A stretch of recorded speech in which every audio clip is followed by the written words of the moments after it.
and we will begin. Okay, thank you, Kim. Good morning. Welcome to the Board of Behavioral Sciences Board meeting. I'm Max Disposti, Chair of the Board of Behavioral Sciences. Today is July 30, 2020, and the time is 8:31. This meeting is occurring at various locations pursuant to Executive Order N2520 dated March 12, 2020. Today's meeting will be conducted using the following guidelines. All participants will mute their microphone or phone during each petitioner's presentation. At the end of the petitioner presentation, our administrative law judge will ask each board member if they have any questions. Board members will unmute their microphone or phone to ask their question. Upon conclusion of your questions, please mute your microphone. At the conclusion of the board members' questions, the administrative law judge will allow the Deputy Attorney General and the petitioners to make closing remarks. Upon conclusion of the closing remarks, the administrative law judge will conclude the matter. After each petitioner, the board will take a 10-minute break. An opportunity for public comments for items not on the agenda will be provided. Please be advised that during the comment period, the board cannot engage in discussions or take action on any matter that is raised, except to decide whether to place the matter on the agenda of a future meeting. We will now establish the quorum. Christina, if you can please call the roll. Thank you. Dr. Leah Brew? Here. Deborah Brown? Here. Max Disposti? Here. Ross Ehrlich? Here. Susan Friedman? Here. Christopher Jones? Here. Jonathan Maddox? Here. Kelly Ranasinghe?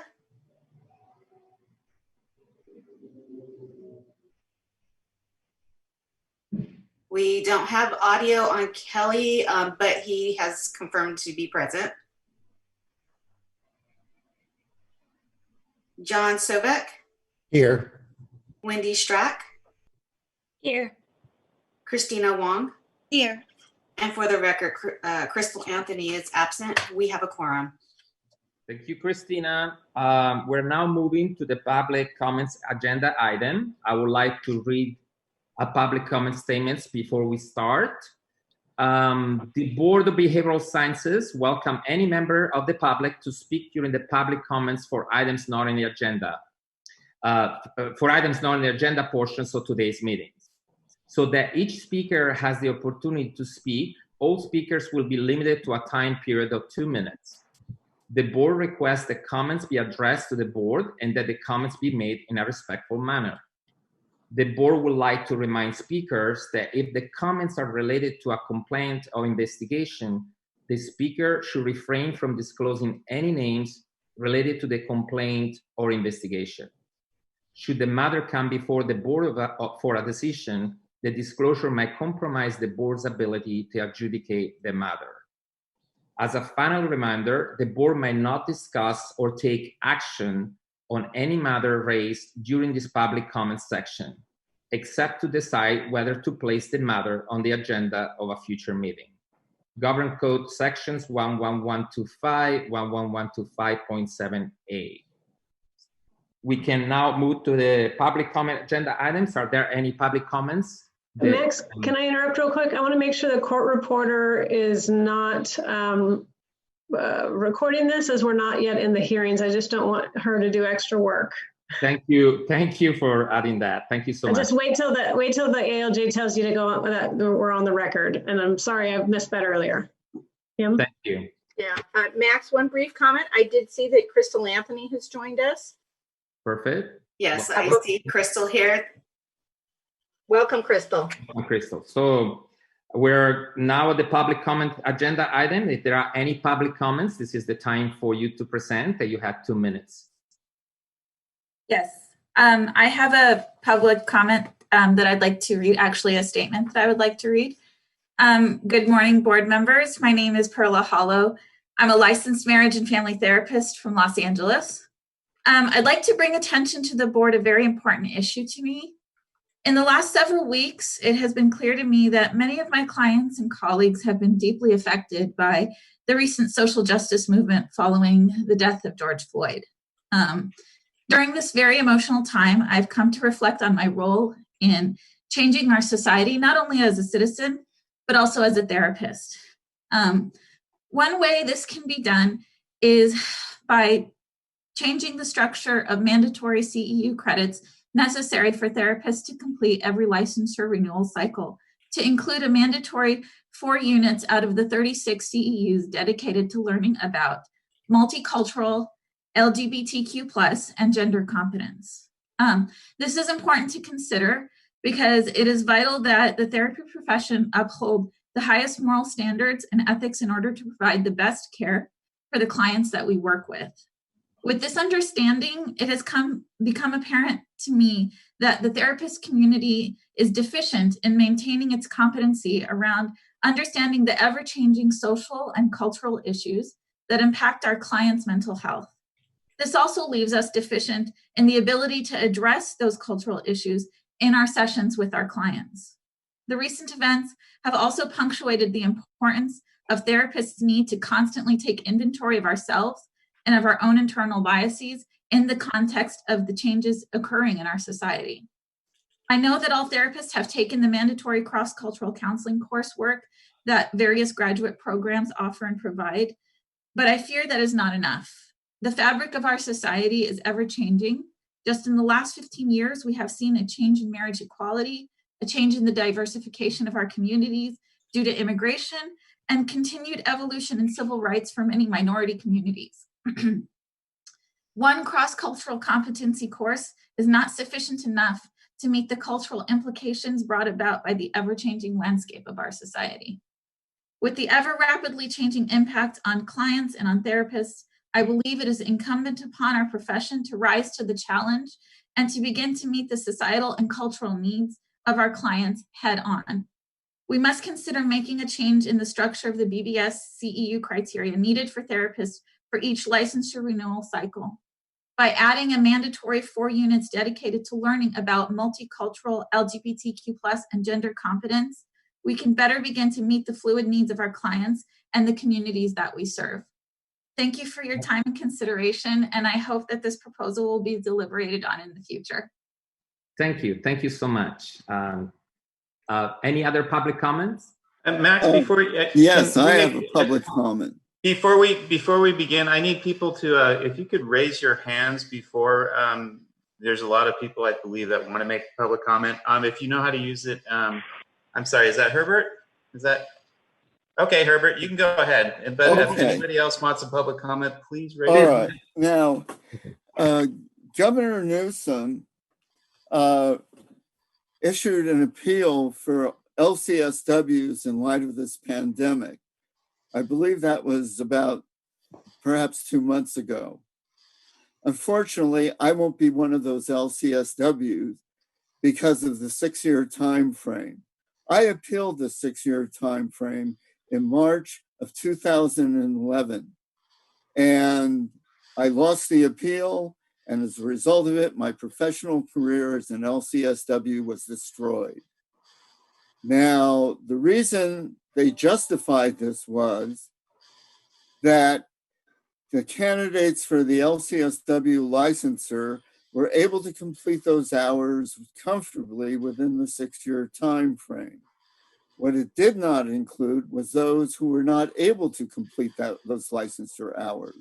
It was also stated, justified the LCSW works in an agency setting. That is true, but so do MFTs. I was supervised by 2 MFTs in an agency setting.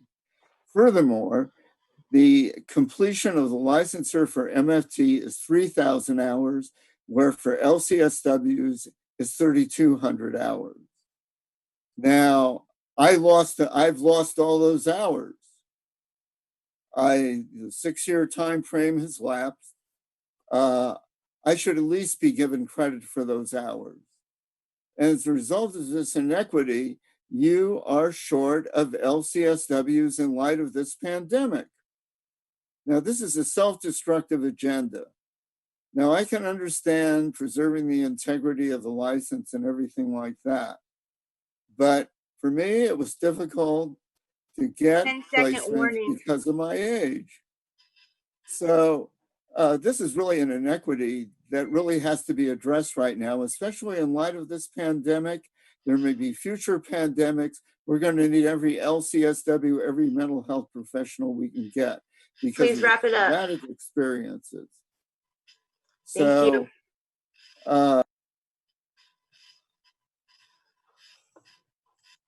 Thank you, Mr. Weiner. Okay, Josie Baker has his hand up. oh, were you able to hear me? Yes, we heard you, Mr. Weiner. We were, yeah. Okay. Yes, thank you so much for taking the time. Thank you. Hi, good morning. I'm here with my colleague Nifam, and she was trying to put her hand up, but she's on the phone. So I'm wondering if there's a way that she has a prepared statement, if she could be selected. If you need her phone number, let me see if I can get that. It's a 714 number. I'm looking for a 7. I don't have a 714 on my list. Oh, there it is. Okay, I'll unmute her. Right, thank you. Huh? If I can. Just a moment.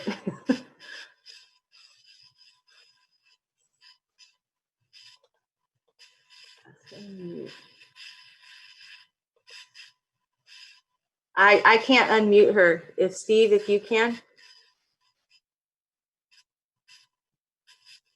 Yeah, I believe I just unmuted. Sorry, everyone. Is she able to talk yet? No?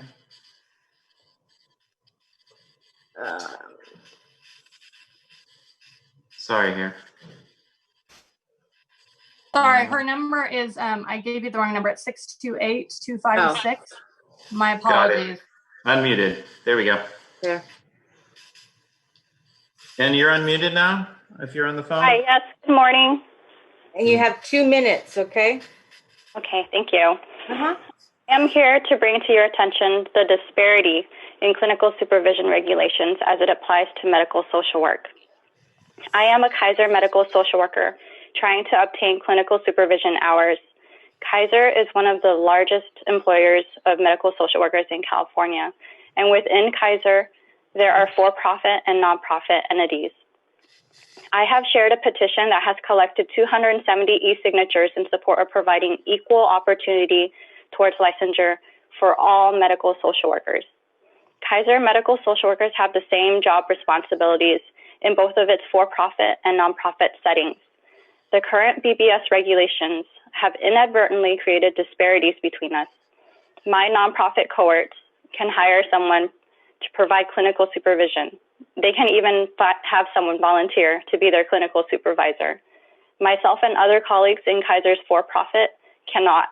Instead, we are restricted with having to find someone who is employed full-time in the same physical building as where we work. These regulations overlook the complex financial and organizational structures of major healthcare institutions.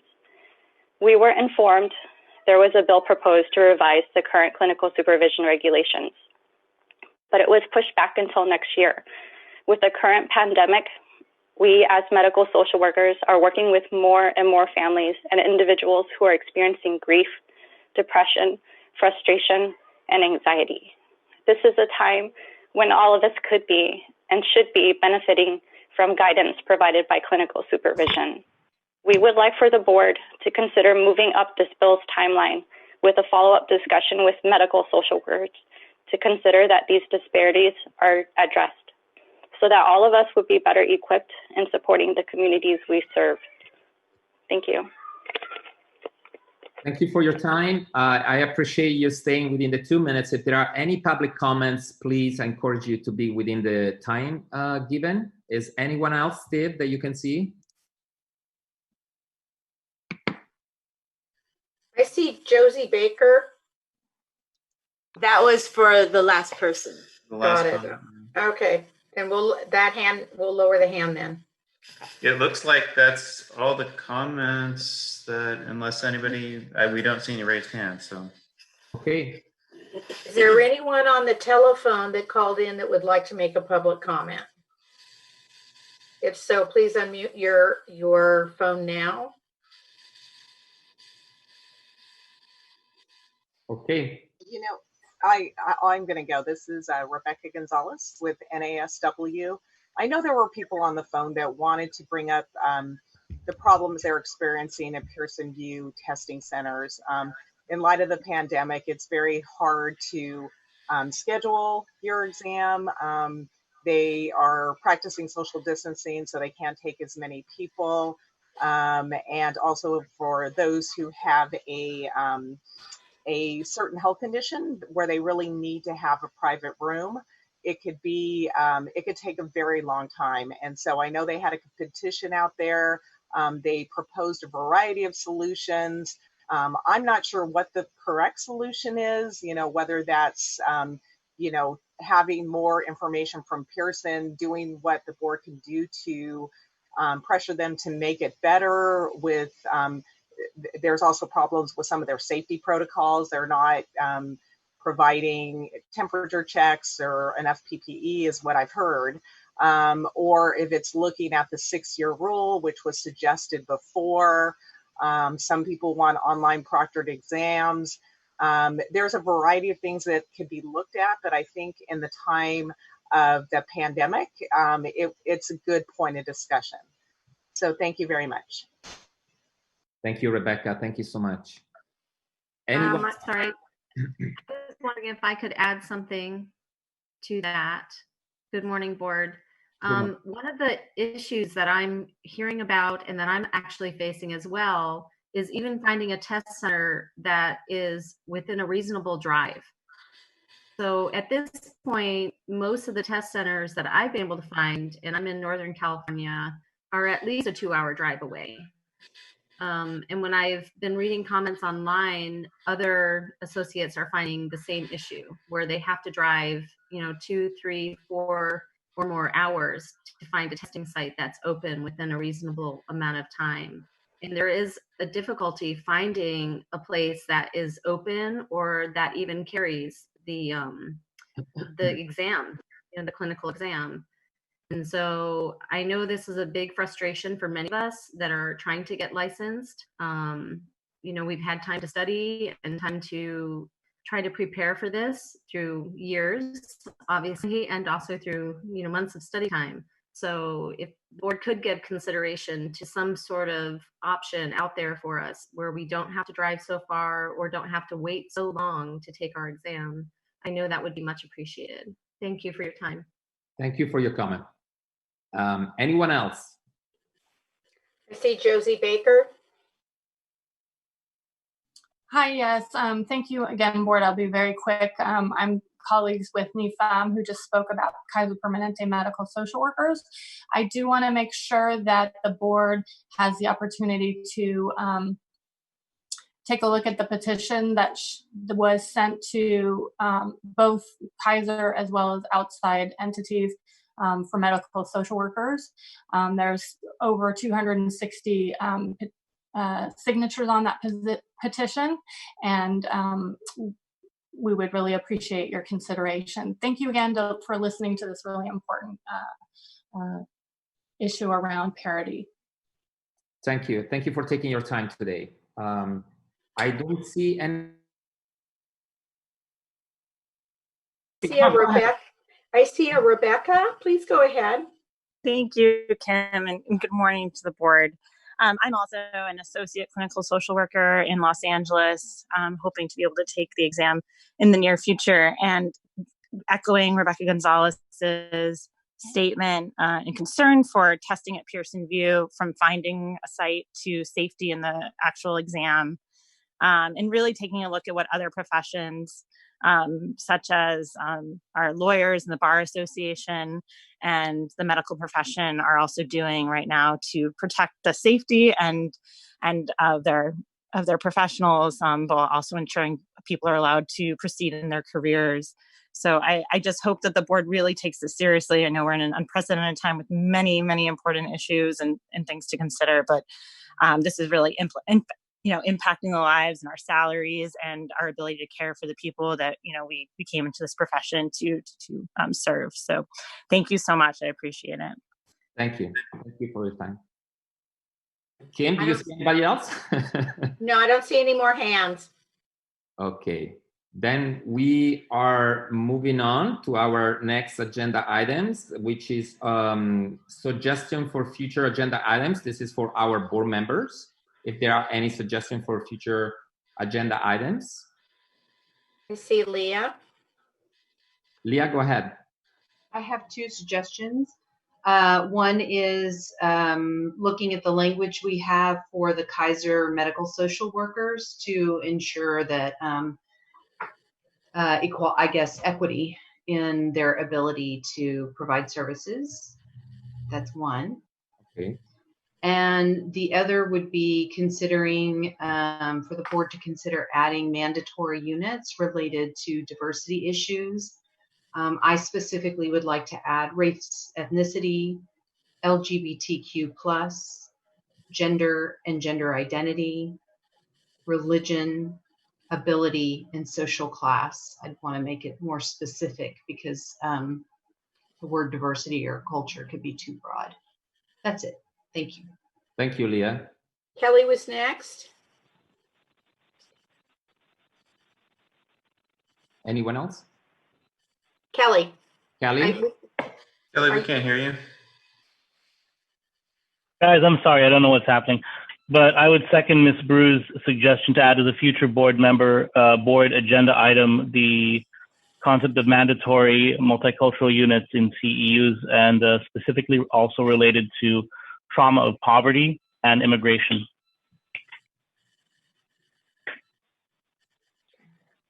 Okay, Christina Wong. I would like to discuss the telehealth in relating to telehealth and the competency required for the licensees and the associates. Thank you, Christina. You're welcome. I actually have also a suggestion. Since it's been quite some time now that we had our partners coming and presenting in regards to our testing sites, I think this could be, and we have a lot of brand new board members, this could be a good time to also have them coming back so that we can answer the many questions that we're receiving in terms of safety and priorities and so forth. So I would really suggest to have an agenda items for the next board meeting that address this concerns. I see Christina with the hands up. Thanks, Max, for reminding me. So I think that's all, on the in terms of the public education, maybe even broaden it to the examination development, and pretty much anything in relating to the examination. I think it will be a nice overview, from say like the occupational analysis to how the examination being developed, and then how we use the contractor for the examination conducting. So that's just an expansion of Max's idea. Perfect, I agree. Anyone else? Looks like we have a full agenda for next time already, which is very welcome. John Haslam. Go ahead. I'd like to propose an exploration of data collection on the socioeconomic and cultural diversity of people that are being cited by the board when their licenses are coming up for either petitioning or for being put on probation. Thank you, John. Just for clarification on my part, is this like a mandate for our staff or an agenda item you would like to discuss next time? How do you? It's something I'd like to discuss because I'd like feedback from the board on how we could effectively encourage the staff to do this. Perfect. Thank you, John.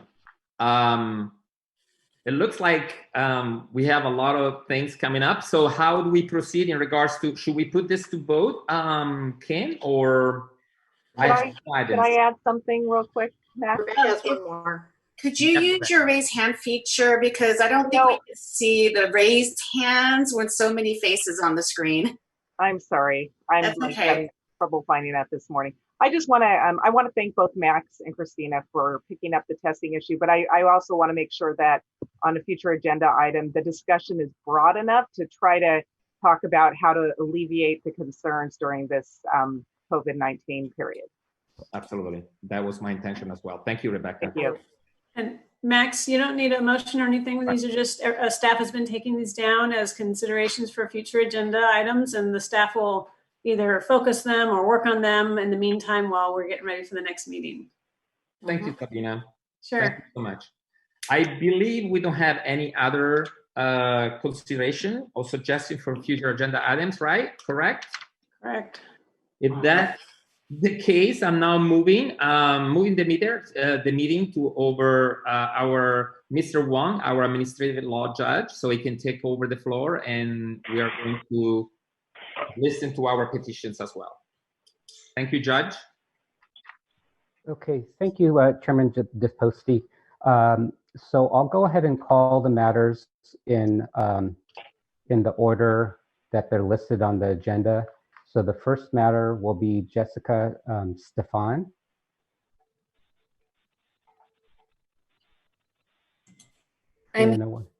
Okay, great. We have you on.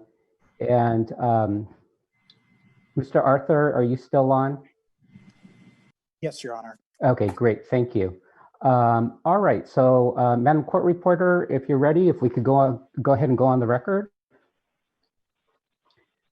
So we're on the record before the Board of Behavioral Services, Department of Consumer Affairs, State of California, in the matter of the petition for modification of penalty by Jessica Alyssa, that's ALLYSSA, Stefan, STEFFAN. It's OAH number 2020-070-006. My name's Quorum Wong. I'm an administrative law judge with the Office of Administrative Hearings. Mr. Arthur, if I could take your appearance for the record. Good morning, Philip Arthur from the Attorney General's Office. Good morning. And Ms. Stefan, if I could have you state your name for the record, please. Jessica Stefan. Great. All right. So we're here for the petition for modification of penalty. So Ms. Stefan, just kind of procedurally, the way these matters work is Mr. Arthur will give kind of a summary background of the prior discipline and admit the petition documents. And then after he kind of gives that summary background, we'll turn it over to you to provide any testimony you may wish to give. I wanted to ask, do you have any additional documents you wanted to have admitted? No, not okay. And do you have any witnesses you brought? No. Okay.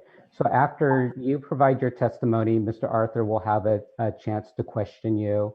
And then after he's done questioning, you'll have a chance to provide any further testimony you wish. And then if you provide further testimony after you do that, Mr. Arthur will have another chance. And it's that back and forth process until both you and Mr. Arthur are done. And then after that, I will ask the board if there are any questions. And then once the board finishes asking its questions, then each party will have a chance to make a closing statement. What I do want to remind you is that we're not here to relitigate the underlying discipline. What the board is mostly focused or interested on is any rehabilitation you have undergone since that discipline. Okay? Do you have any questions about the process? No, seems okay. Straightforward. Okay, and so for the record, if I could establish in order to establish a quorum, if I could have each board member respond audibly after his or her name is called. Chairman Disposti. I'm here. And Chairwoman Wong. I'm here. Miss Anthony, I'm here. Dr. Brew, Here. Ms. Brown, Here. Mr. Ehrlich, Here. Ms. Friedman, I'm here. Mr. Jones, Here. Mr. Maddox, Here. Mr. Rensinghe, I'm here. Mr. Sovek, Here. Ms. Streck, Here. and for the record, a quorum is present.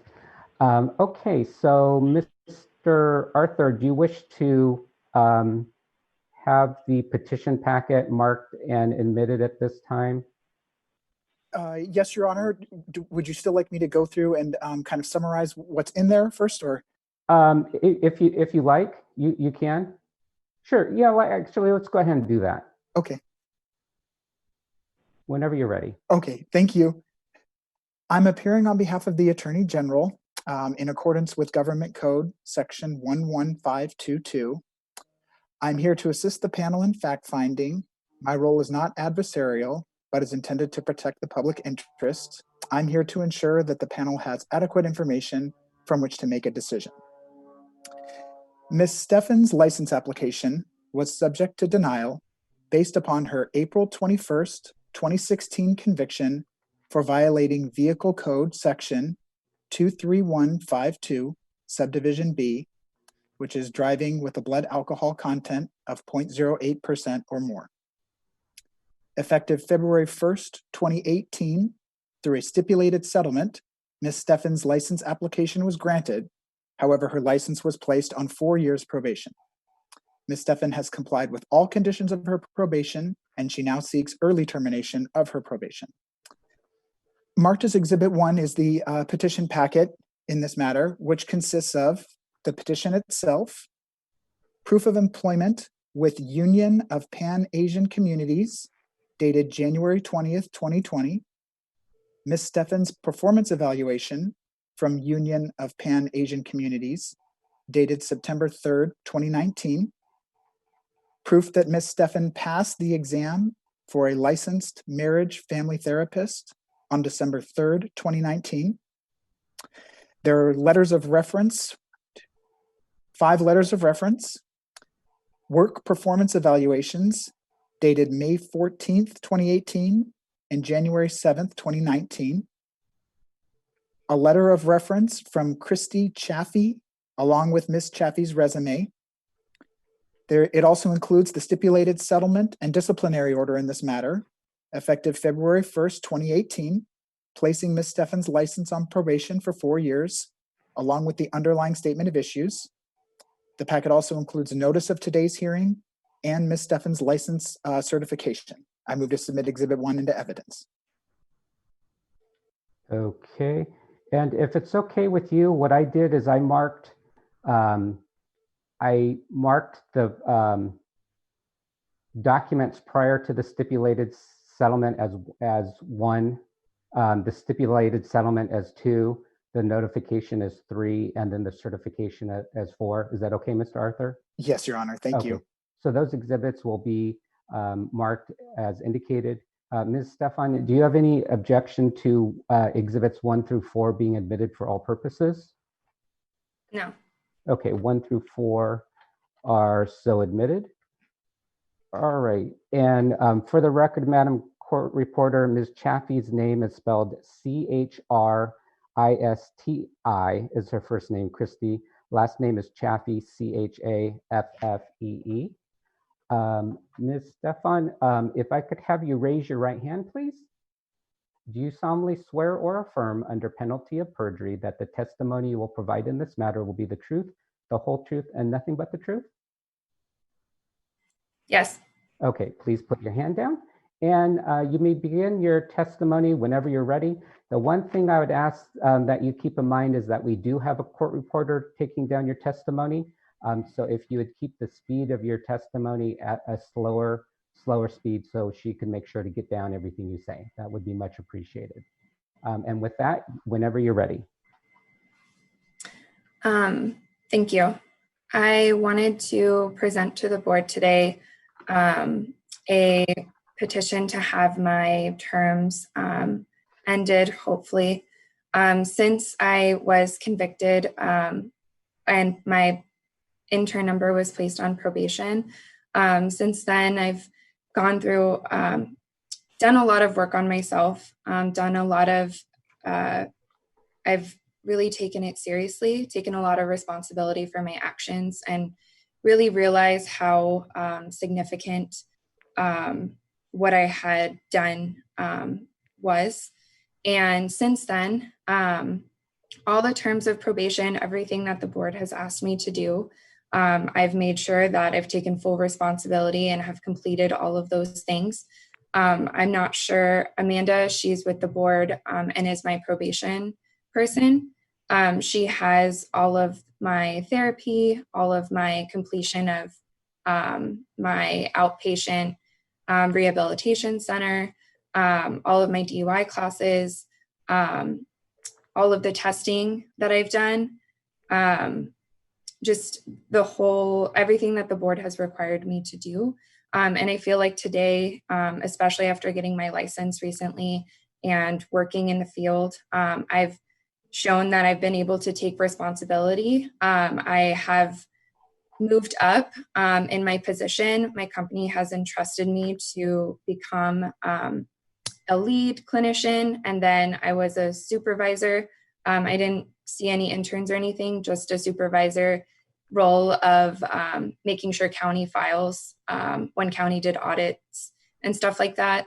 And recently I've been promoted to assistant program manager, helping with the efficiency and helping run our program.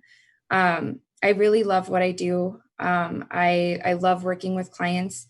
I know that it's a lot of responsibility, and I hope the board is able to see that I'm in a position today where I am very self-aware and able to make the right decisions.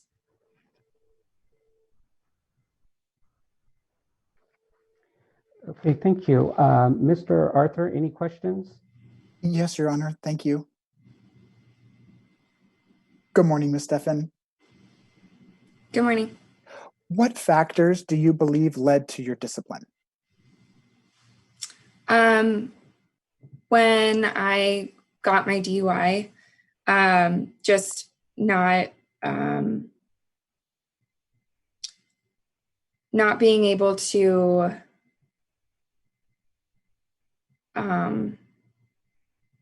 sorry, I'm really nervous. The factors that led to my discipline were drinking and driving, obviously not taking into consideration how that affected the public, how I put other people's life at risk, not only other people's life at risk, but also my own. And considering that MFT in the field of behavioral science, we are ethical and we do the right thing. And we, when we make decisions, we really take into consideration how we are affecting others. It showed in my actions that I was not doing that. Why do you believe you would not repeat the conduct today? I am in a very different place than I was a few years ago. I realize I slow down. I take responsibility for my actions. I'm able to think decisions through before committing to them or doing them. I've become a lot more self-aware, a lot more thoughtful, a lot more responsible in general. This question may be a little bit similar, but what have you learned during your probation period that will assist you in not repeating the conduct that's described in the statement of issues? I've learned so much. I've learned about myself, how I make decisions, my thought process. I've learned the significant responsibility it is in the field that we operate in. I've learned about my role. I've learned how I affect others. I learned how my decisions affect others.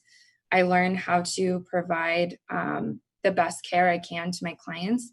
I've learned, all of the ethical responsibilities that I have signed up for in this career, not only in my career, but as a person. so much through every requirement that was given to me, I feel like has made me grow and become a better clinician. And I feel like today I'm able to be present, to be responsible, to be there for my clients, and in the future to continue making those decisions and continue showing that I'm a responsible individual to do so. What assurances can you offer to the board that similar misconduct won't be repeated? Yeah, I constantly engage in consultation.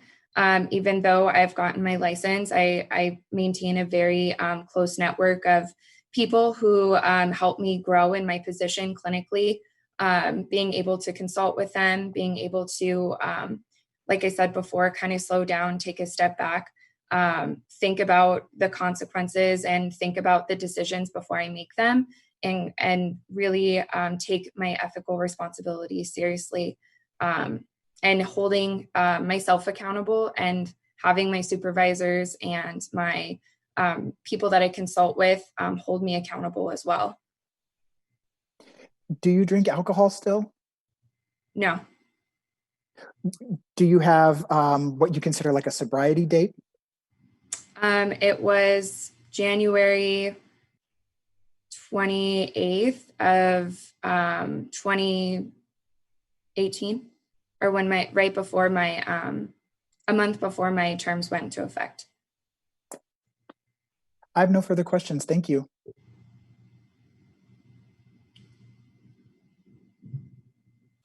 All right. Thank you. Ms. Stefan, is there anything else you would like to say on your behalf? I don't think so.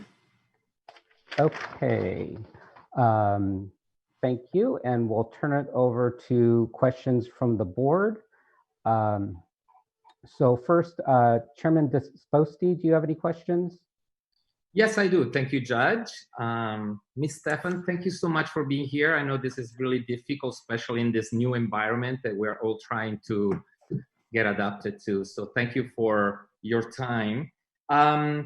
One thing, more than a question, I would like to hear more about your commitment to, I didn't hear much about your support system, who is there for you to support you in time when, you know, challenges arise, especially, you know, working with a very difficult population. And what do you do for self-care? How do you address your personal time off in terms of what coping mechanism have you learned to overcome those challenges that we all have?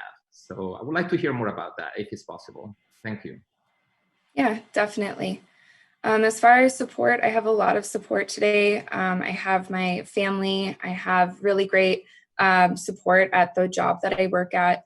I have a few supervisors that constantly are there for me to help me through things. I also have my personal therapist, who I see as a big support and continues to support me.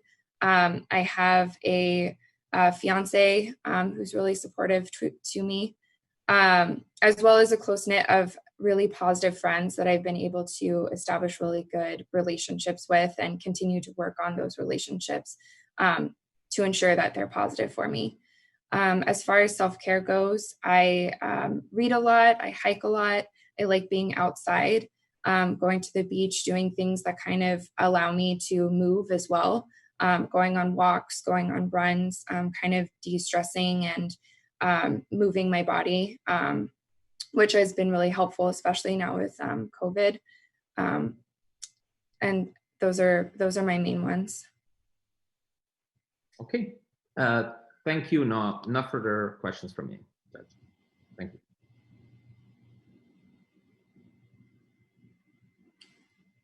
Vice Chairwoman Wong. Thank you very much, Your Honor. I do have a couple of questions. So let me start with the first one. So, so obviously, you know, you were still drinking after the incidents. I think your incidents, you know, happened back in April 21st, 2016. And so, if your sobriety date is in January 28th, 2018, so, that almost, a little bit more than a year and a half, then you were still drinking. So first, I want to know why, because, if you really learn from it, then, why you're still drinking. And for two, I want to also know about your drinking pattern. How do you describe your alcohol use? Mm-hmm. So after my incident, I really did not drink as much as I had drank in the past.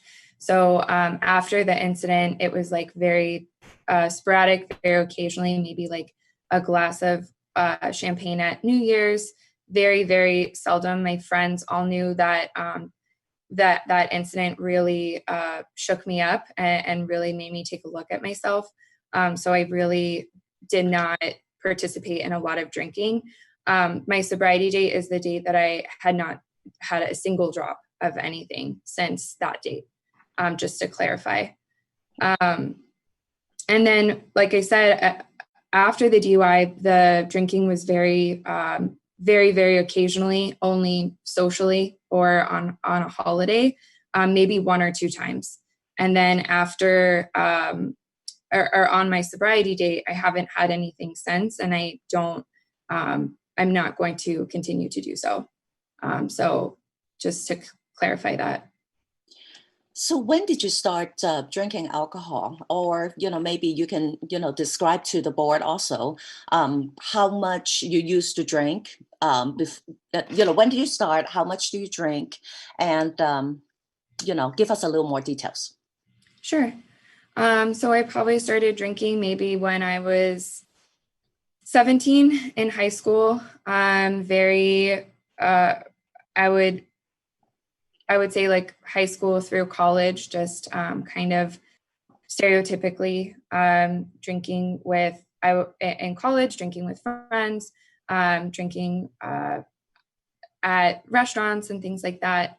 I would say when I started grad school, I was really busy. I had my internship, grad school. I worked full time during the whole time between high school and all the way through now. I've always had a full-time job, always worked. I've done a bunch of research. I have a very busy life. So drinking wasn't, outside of college, drinking wasn't something that I participated in very often. I will say that when I did drink, I would drink a lot. So, I would go out with my friends every so often. I wouldn't drink for months, and then I would go out for a Saturday and I would have a lot of drinks. And since college, that would kind of be what my drinking looked like. And then, like I said, after the DUI, I didn't do it, completely shifted. So my drinking was always just kind of more sporadic and more binge type, I would say, because like I said, I had a full-time job, did a bunch of research, did internship, school. I was able to maintain a very busy lifestyle. Okay. So thank you very much. I mean, I know this is hard for you to probably disclose and this kind of information. So I was also reading your material. And so, one of the themes that, not only your verbal expression, I'm losing my words here, so I apologize. So, your words and, the self-growth and the self-development, yes, it's something that is kind of like a little center from your reference and from yourself. And so, so I really want to get a little bit more from you. What has been, that's, the self-awareness and the self-growth, tell us a little bit more about that.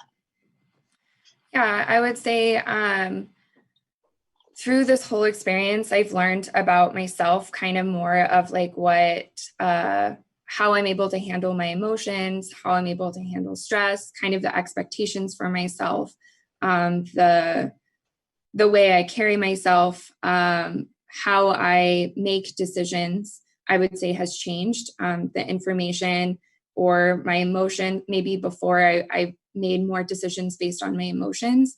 And today I'm able to kind of reel that in and think more logically and kind of put a lot more pieces together before taking action or before doing something.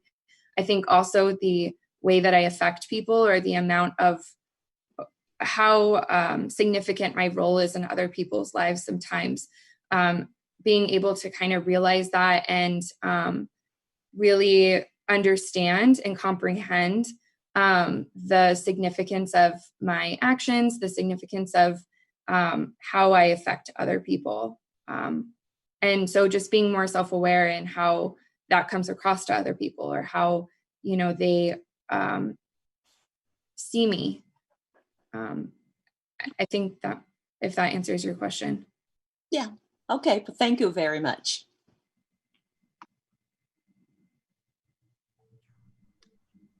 Okay, thank you. Dr. Brew, any questions? Yes, thank you. Good morning, and thank you for coming in today. I'm trying to change my view here. Too many people here. I can barely see you. I just have a couple of questions. The first one is, do you plan to drink again once you're off probation? Mm-mm. No? Okay. And then the second question is kind of related to what Ms. Wong said. I notice your awareness has been around being more responsible. And what I'm noticing is a tendency of focusing on wanting to be more mature in your decision making as something that has changed for you. But I also think that when somebody has a blood alcohol level that's quite so high, that alcohol is used as a coping mechanism for stuff that may not be working in their life. And I'm wondering if you've gained any insights related to that, not just that you need to be more responsible and understand the effects that you have on other people. Yeah, no, definitely. I think at the time when the incident happened, I was around a lot of people who were very negative, made me feel very bad about myself. I didn't have the best relationships with people. And so through my work in therapy, through the work in reaching out and finding more positive people who really I could talk to about things and kind of understood how I felt about stuff, and just being really honest and being able to communicate about how I felt and my feelings has been changing for me. So not only like responsibility wise, but also like I've changed my friend group completely. I've changed the way I communicate and talk about my emotions. I've changed the support system that I have on, when stress or when things come up. I feel like I'm able to ask for help a lot better. I'm able to communicate that I need help, able to communicate how I'm feeling about things, and not feeling like I kind of have to keep it all to myself and feeling very overwhelmed with those emotions. And then the support system that I did have was not helpful. So being able to like completely change all that has helped me significantly in my emotions, my relationships. And then also because of that, being able to then, mature and take better responsibility. Like if I'm functioning well emotionally, I can communicate, I have a good support network, then I'm able to, make decisions that are good for me. And I'm in a better place to do so. So it kind of circles each other. It's, all interconnected. So I've done a lot of growth emotionally as well. Okay. So it sounds like before you were using alcohol to escape, and now you found other healthier coping mechanisms by A, getting in touch with your feelings, and B, being able to process it with other people. Yeah. Okay. And continuing to do so. Keeping those support systems very intact. And since then, there's been a lot of stress that has come up, with work or life. especially with COVID and everything. And I feel so much better today being able to use my support systems, use my healthier coping skills, doing all those things. And I feel way more inclined to use those than, how it was in the past. Great. Thank you so much. No more questions. All right, Ms. Brown, any questions? Yes. Good morning. Hi, good morning. I only have a real quick question, and it's in regard to a review that was submitted along with all of your references, letters of reference. So do you understand what I'm referencing in your packet? Which letter? It's just one of your reviews. Oh, okay. Yeah. And one of them was that they felt that you needed to become more competent in the 12 exposure, in the growth of chemical dependency, and that was a year ago. And so I was wondering if you could expand on that and what you've done in the last year to meet whatever concerns they had. Yeah, so that was when I had worked at a rehab facilitation, and it was kind of a smaller facility. I was the only intern there, AMFT, and then there was 2 SUD counselors. And so the SUD counselors really specialized in the 12-step, and that's kind of like the groups and everything that they did with clients was around 12-step involvement. And so being an AMFT at the time, I had also used like psychotherapy stuff, and like we did a lot on emotions and, self-esteem, things like that. So a lot of my groups weren't necessarily focused on 12-step because I felt like clients had gotten a lot of that from the other SUD counselors. And I wanted to help them focus on other areas as well, because I think it all meshes together. Or they could also use other skills to kind of help develop. So when they did the review, they were like, oh, you're not necessarily specializing in 12-step, you're doing like psychotherapy groups and stuff. So maybe at some point, if you like switch over and do more 12-step groups and things like that, then you'll be like fully integrated here. The place was also like a very like religious setting. It was through like nonprofit church setting. So they really focused the 12-step approach and not so much on other pieces. So they felt because I had done other groups on things outside of 12-step that then maybe I wasn't as comfortable using it. I'm not sure. But on the next review that I turned in, that issue wasn't on there anymore. So I think they felt like I was able to incorporate that in the groups that I did run. Okay, thank you. All right, Mr. Ehrlich, any questions? Yes, thank you. Just a couple. Good morning, Ms. Steffen. Thank you again for appearing in this unique circumstances. Just a couple questions for you. Have you expunged your conviction or sought to expunge your conviction? Yeah, I submitted paperwork. I guess I don't know what Amanda, if you guys have seen any of the things that I have given Amanda, but I had my conviction expunged. You have, okay. Since it happened, yeah. Okay. I think okay. they did last year. Okay. I was wondering if you could maybe give us some idea why you're seeking to terminate probation this early. If I'm not mistaken, it's about 1.5 years early. So I'm just wondering if there's any specific reasons why you're seeking to terminate early. Just as far as I understand why all of the terms are given to me. I also, just as way of life, it takes a lot of work and a lot of time to go get tested and to do everything that's asked of me. And, I completely understand why the board would want me to do so. But one, I feel like I'm I'm at a place now where, like I had mentioned, it's a lot different than I was at before. So I feel like they've slowly been modified, and consulting with my therapist and people that I've talked to, I'm kind of in a place where I can do it on my own and take responsibility for myself. But on top of that, just being able to kind of have a little bit more of my normal life back. Like I had mentioned, going testing, my therapist is over an hour away.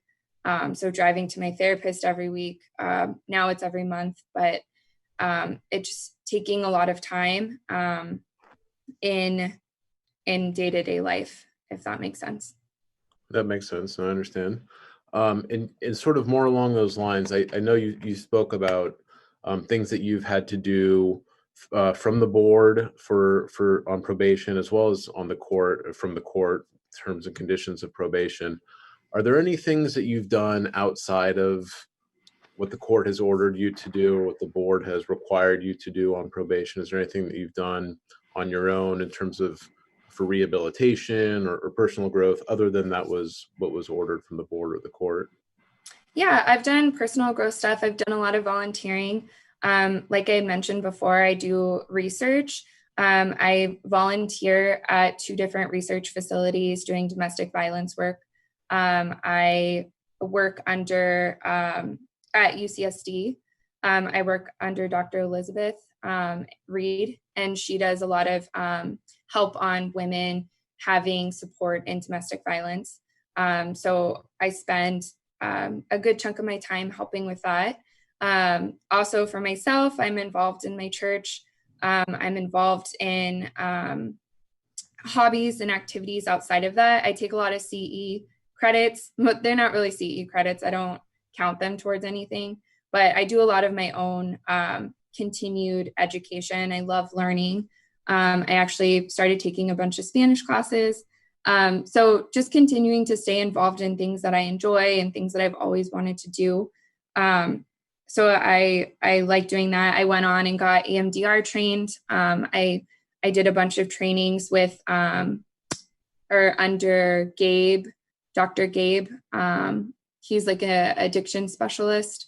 So I've done a lot of things outside that, if the terms, that's another thing too, like it's very hard to like continue to do all that stuff with the terms in place sometimes, going to test, driving to therapy, all of that time, it is taken away. Sometimes it feels like from things that I would like to do or be involved in even more if I could. I understand. Okay. Those are all the questions I have. Thank you again. Ms. Friedman, any questions? I have one quick question. Thank you so much for being here. It's very interesting to hear the journey that you've been on. And I'm just wondering, it's been 4 years since your incident. And I'm wondering, when you think about that, whether the passage of time has contributed a lot to where you are today. I would still say that it was like a very significant event for me. It's still something that obviously I'm not proud of it. It's not something that I enjoy thinking about. But at the same time, like I feel like it's helped me with everything, the time, I don't know about time. I think, everything that I've had to do, all the requirements, all the things that I've done on my own have kind of put me in a place now where I can look back on the incident and have a little bit of compassion for myself, and see the progress and see the growth that I've had. I'm not sure if just time itself is necessarily, like if I hadn't done everything that I've done, I don't know if it would have been different. Well, I mean, what I'm asking is, do you feel like in that 4-year time, you matured as a human being? Oh, yeah, definitely.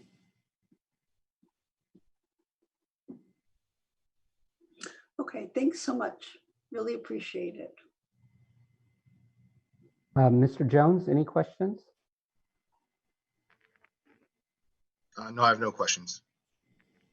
Mr. Maddox, any questions? Yes. Hi, good morning. Thank you for coming in today. Appreciate your accommodating this new reality where we all live on Zoom. So it's just a lot for us to manage. So thank you.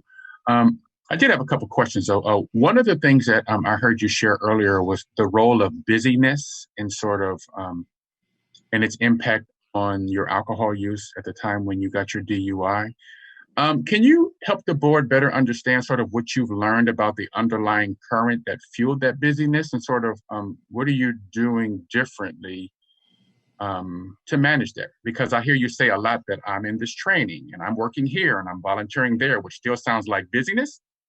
And so just replacing it with good busyness doesn't necessarily mean that the underlying issue that drove to your drinking has been resolved. So could you help us better understand what you learned and how you're managing that? Yeah, definitely. I think a lot of the busyness before was a lot of, I've learned how to slow down for sure. I can slow down, I can take time, like making decisions, realizing how I feel. I don't always need to stay busy, but I felt like a lot of the busyness before was expectations, certain expectations that I had for myself that I felt others had for me. And it was more stressful expectations, I would say, or things that were kind of not against, or things that I didn't feel like maybe resonated with me, weren't things that I necessarily wanted to do. But now, today, I feel like it's not so much busy. Like, yes, I'm very like a very active person in general, I would say. I just have a lot of energy. But I'm able to slow down. I'm able to think about how my schedule and how things will look before I sign up for it. I don't overextend myself. I'm better with boundaries and saying no and setting limits of what I can and can't do so that it's not overwhelming. And a lot of the things that I'm involved in today are things that I enjoy versus things that maybe I felt like I had to do for certain expectations. So the meaning, the emotions, and what I choose to engage in is a lot different now than what it had been in the past. But I don't always necessarily have to stay busy. It feels very busy too. Another thing with the terms, I had mentioned before, the probation terms, it's a lot of stuff to do. So I'm really busy with that, but I feel like in order to, like, I want to have things that I enjoy being involved in. Not that I don't enjoy therapy and stuff like that, but having hobbies and activities outside of that, my life just naturally is really busy because the terms take a lot of time to do. And then if I want to, have self-care and do things I like on top of that, I'm like, automatically have to kind of be busy, if that makes sense. Well, I do. And I guess a follow-up question would be, and you can correct me if I'm wrong, am I hearing that you're characterizing the what you've been asked to do by the board as sort of busy work, or do you see it? That's the question. Are you lumping that in the busyness pile, or? No, I don't mean it like that. I just mean like, it sounds like my schedule is really busy, maybe like that you had asked or you had mentioned about being busy before. And I feel like for me, sometimes my schedule feels busy or looks busier than other people, or I seem very constantly busy, but it's just a lot of things that I have going on at certain times. And, not that I look at those terms as busy work, but they're things that I need to do for myself and like doing. At times, like I like seeing my therapist, but kind of, my schedule can get busy sometimes, if that makes sense. It does. Thank you. Could you speak to the board? Could you help us understand what your self-care regimen looks like? I mean, a big part of slowing down and sort of being human is actually engaging in activities that actually replenish you in ways, with activities that are hopefully healthy. So could you help us understand sort of what your self-care regimen looks like nowadays? Yeah, I do a lot of journaling. I do journaling in the morning, usually for a little bit of time. I go on runs. I didn't used to be as good with like physical health, I guess. So now I make it a point to work out at some point of day. I'll go on a walk, I'll run, kind of get energy out. I was going to the gyms when they were open. I like doing different kinds of activity classes like yoga class or Pilates or things like that. And then engaging in activities with friends or family. I like spending time with people. And sometimes when we spend time together, we're not really doing anything, talking or watching a movie or kind of catching up. Not necessarily, it doesn't necessarily have to be like that we're doing something. And I do those things very often, every day, some kind of physical activity, journaling every day, seeing my family and friends a few times a week, calling them, FaceTiming them. I was before COVID, seeing a lot more in person. So I talk to my very close friend group and stuff. I see my therapist. So. Okay. Just one last question. I appreciate it. And I think this is just a COVID specific question, probably for everyone. In light of this sort of isolating nature of the shelter in place and sort of how that could sort of encourage us to engage in sort of previously maybe mastered sort of, in your case, maybe drinking patterns, I'm wondering sort of how do you ensure that, during this shelter in place, during this isolation, that if and when the temptation to maybe self-medicate comes up, like, what is your plan to sort of ensure that you don't do that? Yeah, I think that, having self-care in shelter in place, I've done a lot of activities at home. I can still go on walks. I can still go outside. I live with my fiance. My fiance doesn't drink, doesn't use anything. My friends that I hang out with don't use anything, and I see them very often. So if they, I FaceTime them. My fiance lives with me. So, there isn't, I have people constantly around me. So even though it is shelter in place, I don't feel alone, and I don't feel like I'm constantly seeing people, and they would, hold me accountable and say things to me and, talk to me. I also am a lot better at communicating with how I feel too. So, if I'm not having the best day or I'm not, feeling great or whatever, like I feel like I can reach out to a few people and be like, hey, this is what's going on. This is, what can we do? How can we make me feel better? And usually just talking to them or kind of checking in with them puts me in a better state. So, and I'm still working full time. So I have work, lots of work, thankfully. And like I mentioned, I was recently promoted to assistant program manager. So running our program, I'm working overtime often, not often, but sometimes. And so I enjoy that. I enjoy building the program. It's something that I enjoy doing. So, even though it still, sounds like very busy kind of, I'm able to I feel good about it. Thank you. I appreciate you sharing today. Thank you for coming today. It's really been wonderful just sort of hearing your journey. It sounds like you've really internalized a lot of positive activities and practices that are really going to support your change lifestyle moving forward. So thank you for coming today. Mr. Singhi, any questions?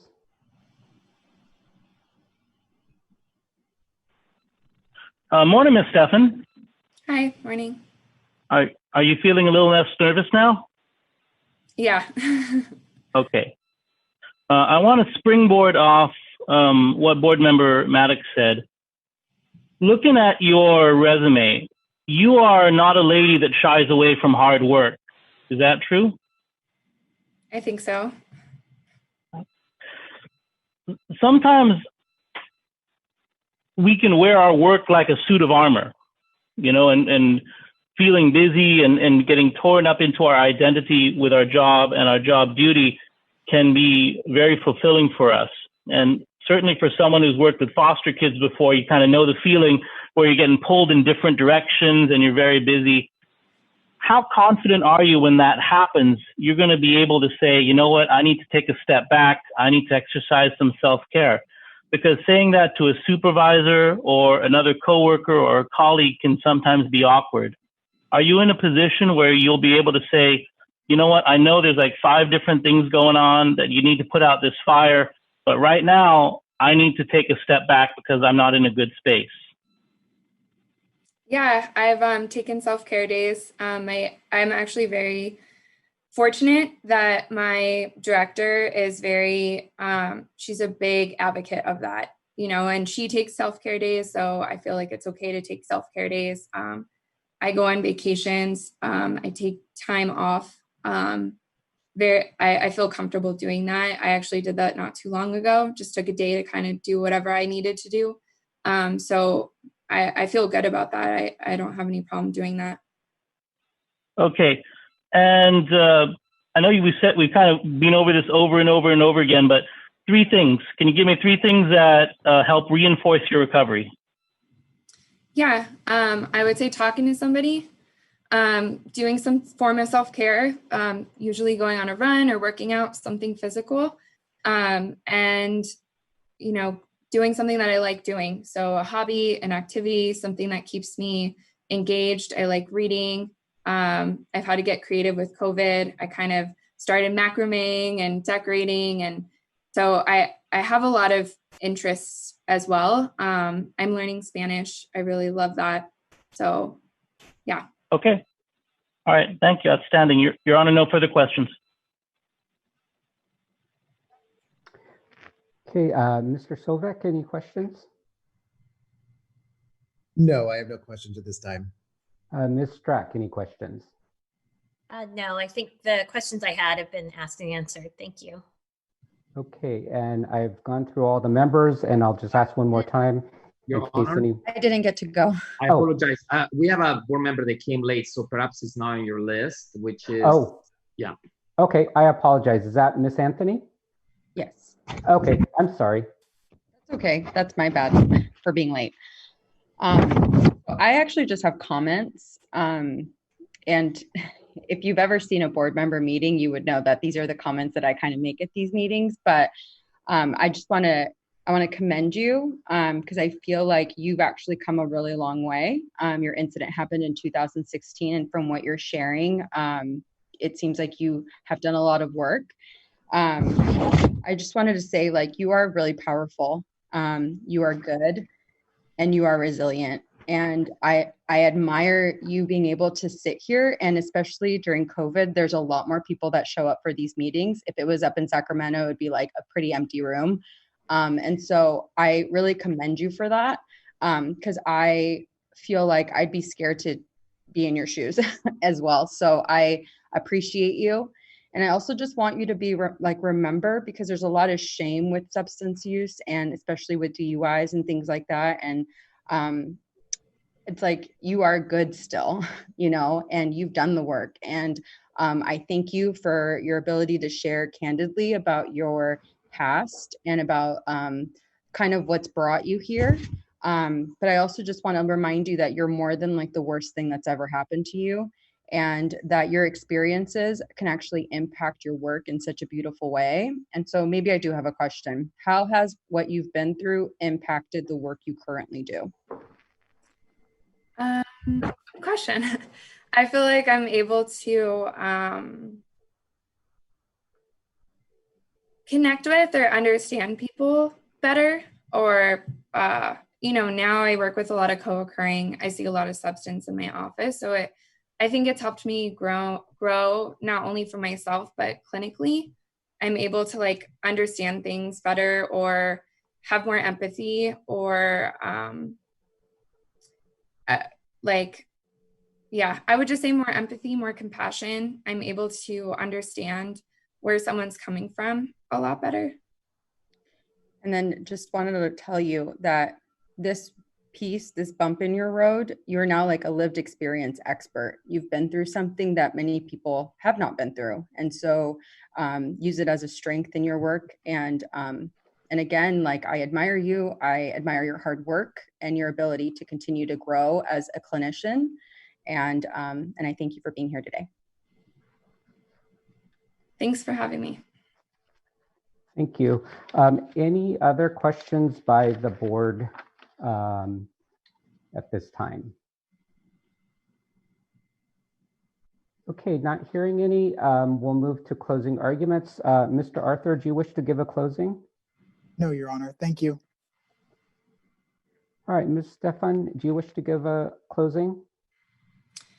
I just want to thank the board for having me today, allowing me to share, whatever it is that will make me, a better person. I trust the board's decision and whatever they say, but I'm very thankful for the opportunity. I feel like I've done a lot of growth, and being able to have some of my back would be awesome. Being able to be involved more in things that I like to do, like my hobbies, like I had said, would be helpful. But I just ultimately want to thank everybody for having me today. I really appreciate for you guys letting me talk.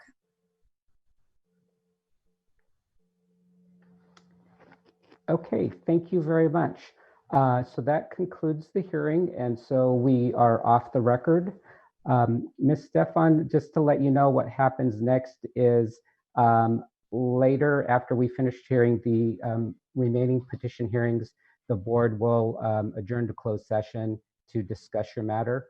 So you won't get a decision today, but rather you'll get a decision later in the future by mail. Okay? And if we were in person, the court reporter would be filling out a form, and then after she finishes that, she would give you a copy. But since we're not in person, what happens is after the hearing, my office will send it to the court reporter, and then we'll also send you a copy as well, okay? And that's just in case you want a copy of the transcript. And it's just something for your records. All right, do you have any other questions or any questions at this time? No. Okay, thank you very much. That concludes your matter, and you are free to disconnect or stay on if you'd like. And Chairman Disposti, I will turn the matter back to you. I believe it may be time for a break, but I'll turn it back to you. I believe so, Your Honor. Thank you so much. So it's 9:53. We are taking 10 minutes, so we will be back at 10:03.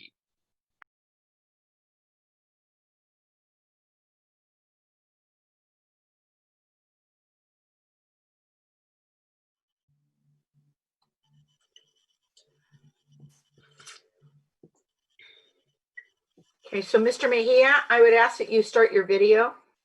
Okay.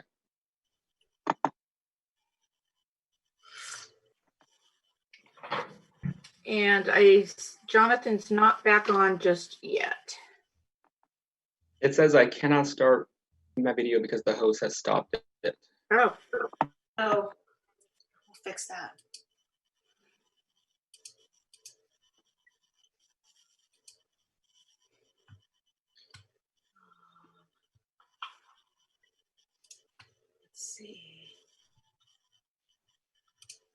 Everyone, this is Kelly. I just want to let you know there's a little 4-second pause after I unmute.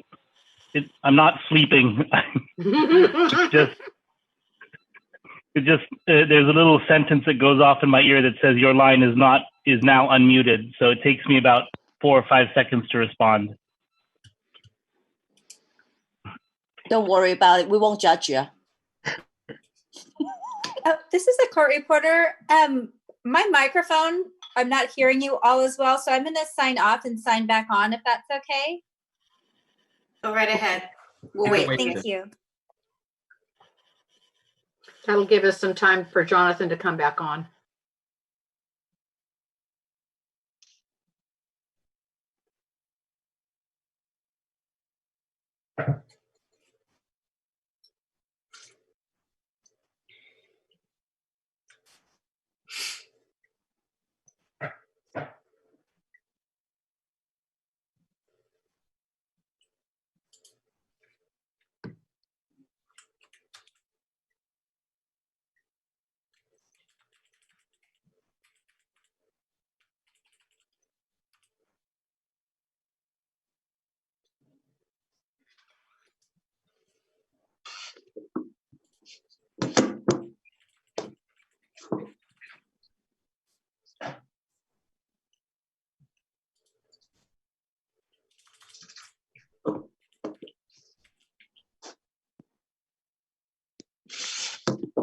Anne, is that better for you?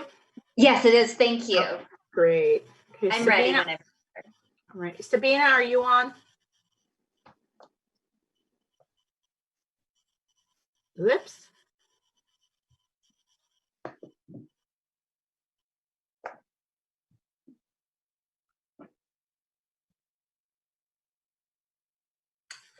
Let me see if I can reach Sabina very quickly before we start.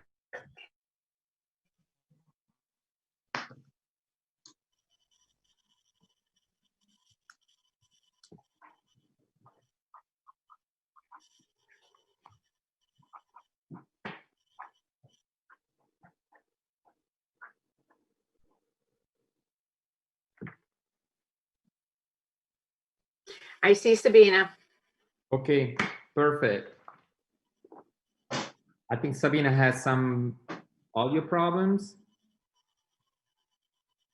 Sabina, can you hear us? No. Oh, she can hear us. Oh. Okay. Are we all here? Yeah, I saw Jonathan. And then now he's We back have- off. We have everybody. Everybody's here. Okay. Oh, cool. Yes. All right, let's go. Excellent. Perfect. Thank you, everyone. We are now resuming our public hearing portion of our Board of Behavioral Sciences board meeting. And I'm now moving the meeting to our administrative law judge, Mr. Wang. All right, thank you. So the next matter is Gabriel Mejia. And Mr. Mejia, are you still on the line? Yes, I am, sir. Very good.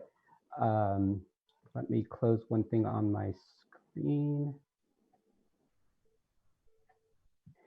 All right, very good. Madam Court Reporter, if we could go ahead and go on the record. We are on the record before the Board of Behavioral Services, Board of Behavioral Sciences, Department of Consumer Affairs, State of California, in the matter of the petition for modification of penalty of Gabriel Mejia, that's Gabriel, last name is Mejia, OAH number 2020-070-070-007. My name is Quorum Wong. I'm an administrative law judge with the Office of Administrative Hearings. Mr. Arthur, if I can take your appearance for the record. Good morning, Philip Arthur from the Attorney General's Office. Good morning. And Mr. Mejia, if I could also have you state your name for the record to take your appearance. Yes, Gabriel Mejia.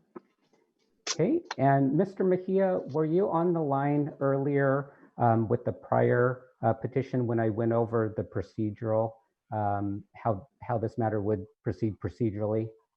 Yes, I was. Okay, and do you have any questions about that procedure? No. Okay, and do you have any additional documents you would like to have admitted? Nothing to submit, just something I'm going to read off of. Okay, and did you bring any witnesses with you? No. Okay, very good. And so if, in order to establish a quorum for the record, if I could have each member respond audibly after his or her name is called. Chairman Disposti. I'm here, sorry. Vice Chairwoman Wong. Here. Ms. Anthony. Here. Dr. Brew. Here. Ms. Brown.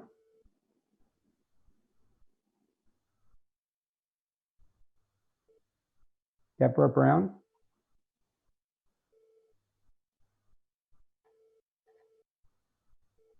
Let me switch back to my screen. She was on. I'm wondering if she just. Wondering if we lost her. Yeah, we might have lost her. Oh, there she is.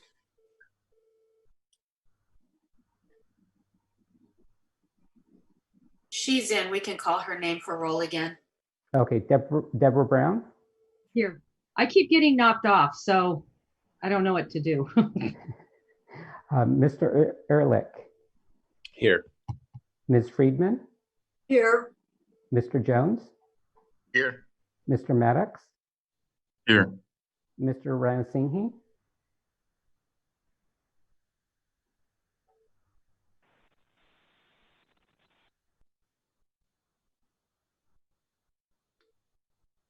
Mr. Ranasinghe, if you would unmute.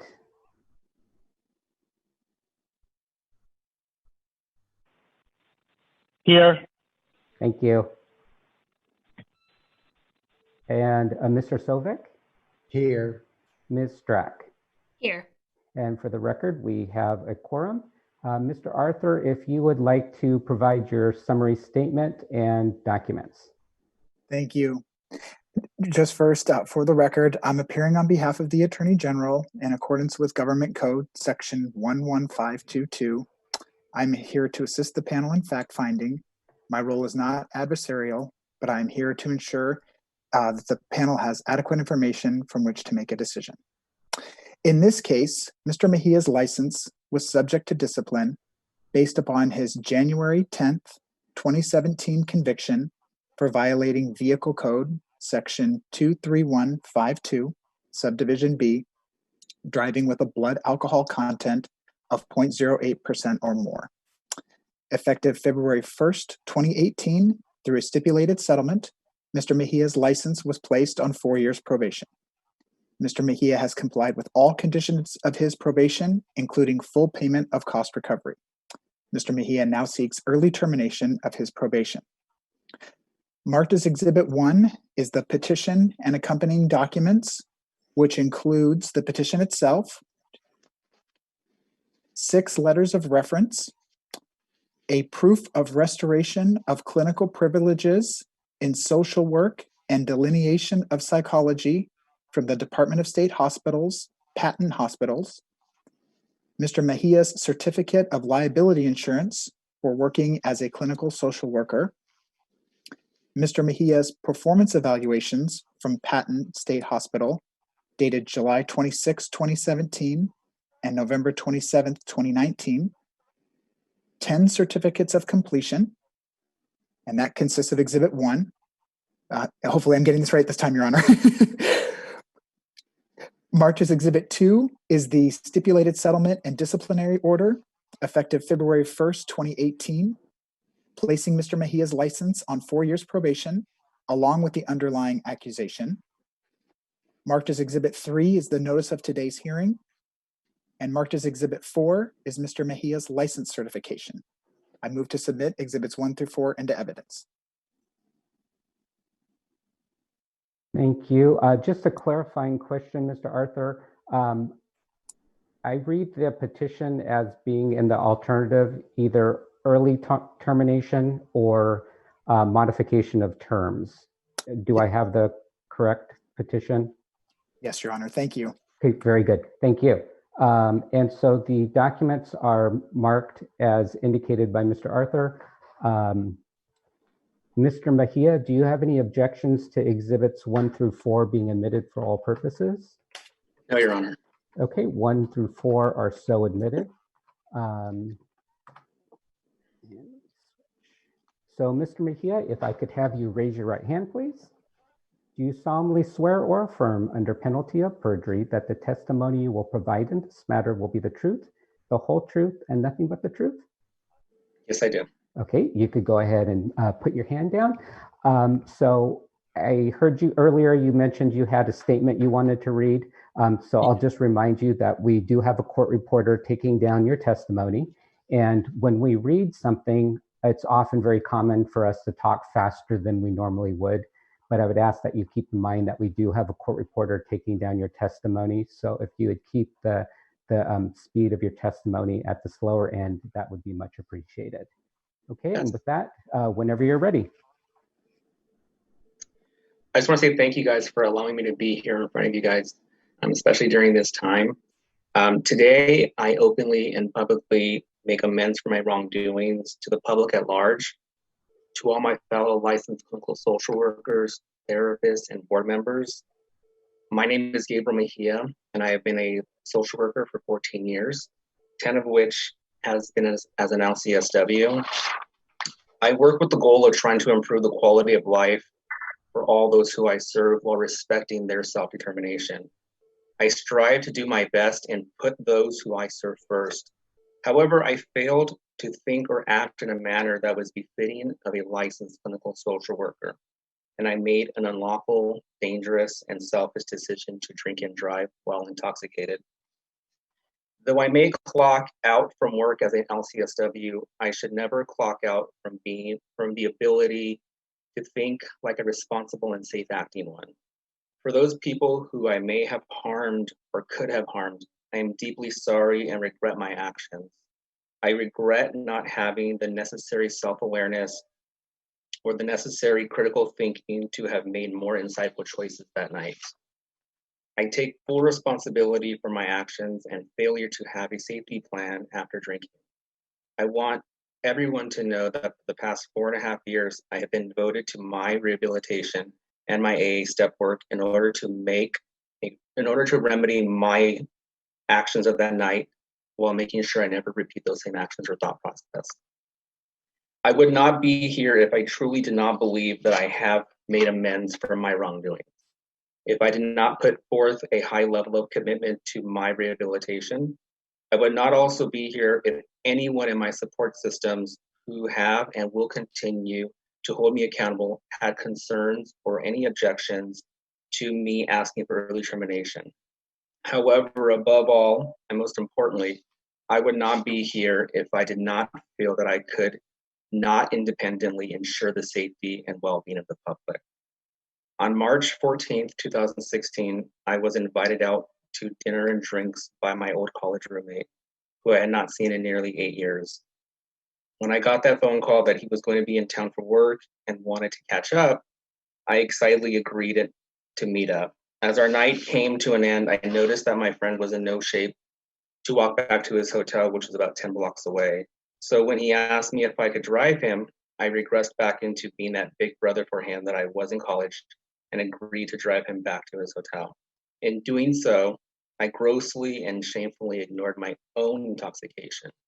The police officers who pulled me over that night served as my only intervention for my reckless behavior. For that, I am both ashamed and yet grateful. I say this now having heard and seen in meetings the horrific stories of people who have injured or even killed others from their drinking and driving. I still have the thought that I could have seriously injured or killed my friend or others from my own drinking and driving. That thought alone is one of the biggest cognitive deterrents to me never drinking and driving in the future. Ultimately, that decision to drink and drive was mine, and it was irresponsible and negligent. And in reality, I had no plan for myself. My actions that night came with consequences that I have accepted. One such consequence was having my ability to safely and effectively practice social work as an independent licensed clinical social worker called into question. Having lost that ability has me even more appreciative and proud that I once was able to do so. I want that trust, that ability, and that pride back. However, asking for such a level of trust and responsibility from the board requires more than me just asking. When my sponsor first asked me what one of my goals were, I told him that I wanted to gain my clinical independence back. And he bluntly told me actions speak louder than words. Today, I sit before you being a better version of myself compared to that night in March 2016. I am confident that I have taken my necessary rehabilitative journey to be an independent practicing LCSW again. Within this journey, I have explored, processed, learned from, cried, and had those aha moments in order to build greater insight into the antecedents of my actions and the necessary future preventative measures to not repeat those same thought processes and actions. My exploration began immediately after my detainment and nearly a full 2 years before being placed on probation by the board. I spoke with family and friends and colleagues who, although were shocked and disappointed, did not abandon me. They encouraged me to learn from this serious, forever life-altering event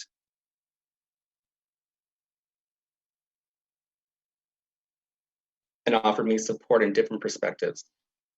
What I learned from my AA meetings, my step work, my sponsor, other members, my family, my friends, most who happen to be therapists themselves, and colleagues is that I had failed to have self-awareness into my own alcohol consumption that night. I lacked self-awareness into the need for a safety plan in getting home And I also neglected my self-awareness into my ability to reality test some of my insecure emotions surrounding my friendship.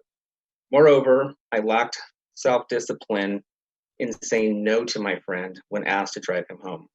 My difficulty in saying no reflected my desire to avoid conflict and rejection from a friend of nearly 20 years. I had to learn why I said yes to my friend, therefore putting myself, my friend, and others at great risk.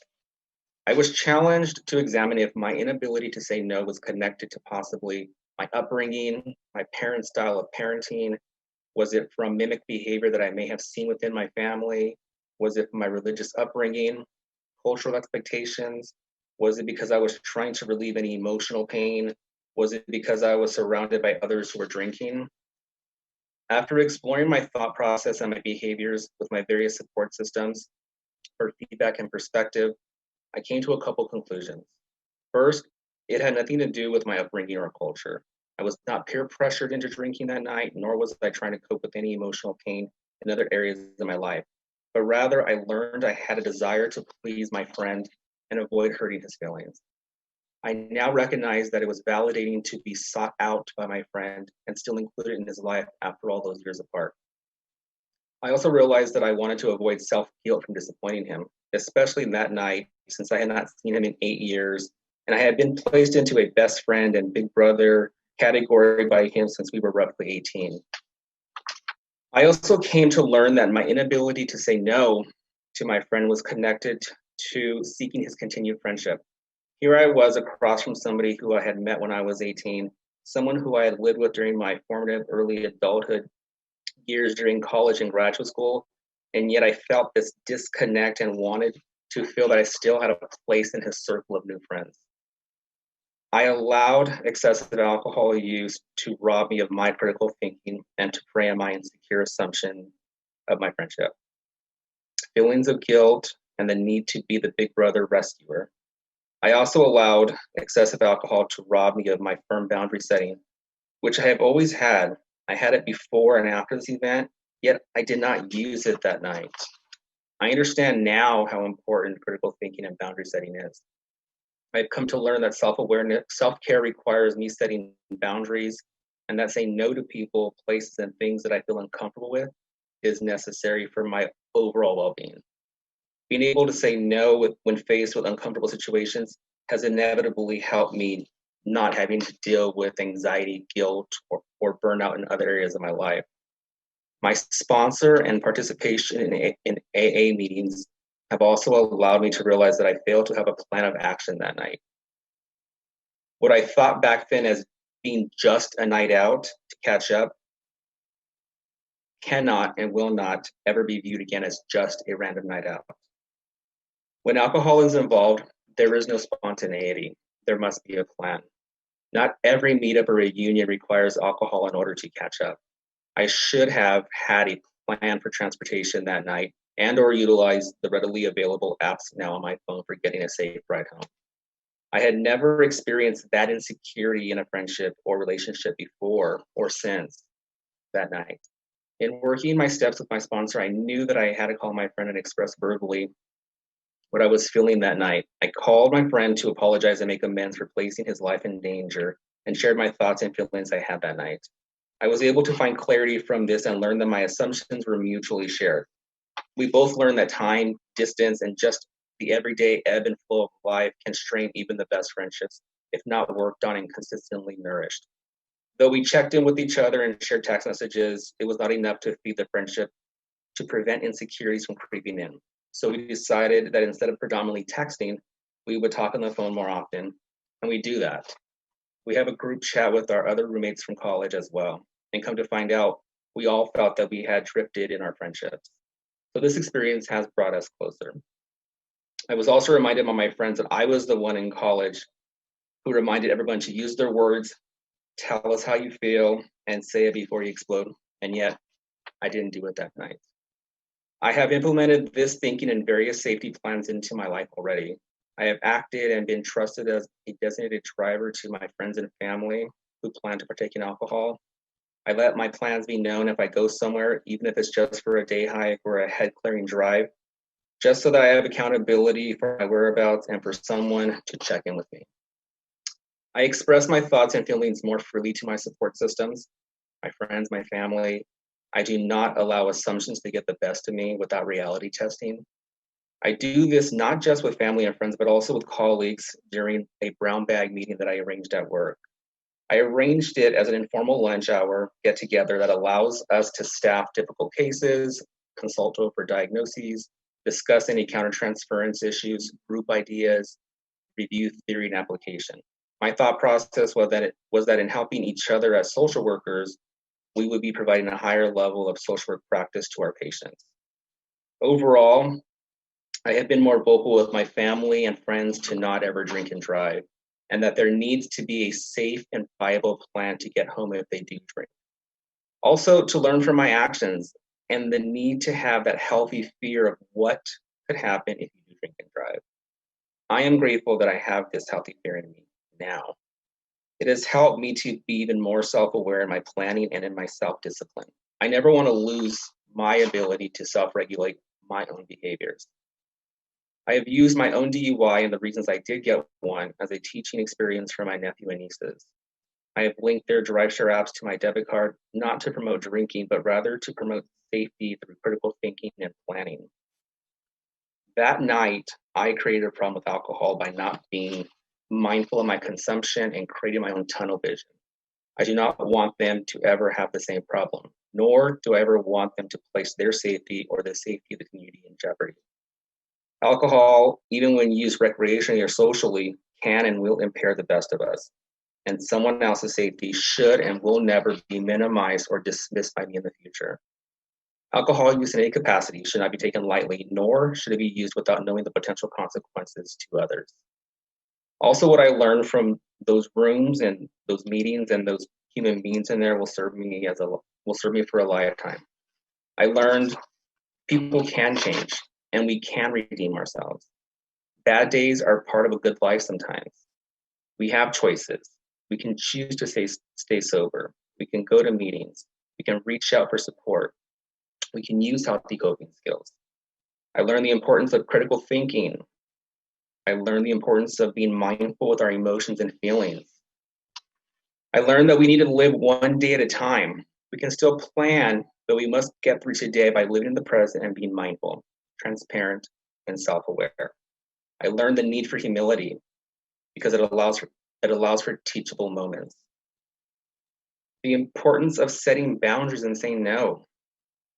The ability to reach out should be viewed as a strength and not a weakness. I also learned that giving to others gives to ourselves. I know that this may sound cliche, but until you firsthand experience the power of that energy in those rooms, the support and the fellowship, and just the raw in your face truth telling sometimes, it may be hard to accept or believe that I have become a better person and therapist from this experience. I have made a personal vow and commitment to ensuring my own well-being and therefore ensuring the well-being of those that I serve. I do that by my continued use of physical, emotional, social, and spiritual self-care, by my continued mindfulness of my physical and mental sensations, by my daily interactions with my clients, knowing that my clients deserve my best care, by truly knowing that this is my niche in life and I could have lost it. I wanted to be a clinical therapist, social worker since I was 17, and I made it happen, and I don't want to lose it. By my weekly, if not daily, gratitude check-ins, by spending quality time with family and friends, I know negative assumptions and emotions thrive in solitude, and I need to share my thoughts and emotions with my supporters for feedback, advice, and sometimes just a good old-fashioned reality check. By my fellowship time with other members in AA, staying connected, sharing my story, and inserting my own positive energy into those rooms. By my continued participation, commitments, and service work with AA. By knowing that each meeting that I have attended and will continue to attend was and will be for a reason. As Tradition 5 of AA states, each meeting exists to serve as a message to the alcoholics still suffering in and out of those rooms, that you can find a new way of life a life abundant in happiness, joy, and freedom. My intent during this rehabilitation has been to travel this journey with purpose and not just get beyond this by merely sitting and allowing my time on probation to run its course, but rather I needed to make it about how I would get beyond this with greater insight for the benefit of my clients and the public. That has reshaped my perception of why I was given this opportunity to better myself and not view it as a punishment. I can say with confidence that the person I was almost 5 years ago will look at the person I am today with respect and pride.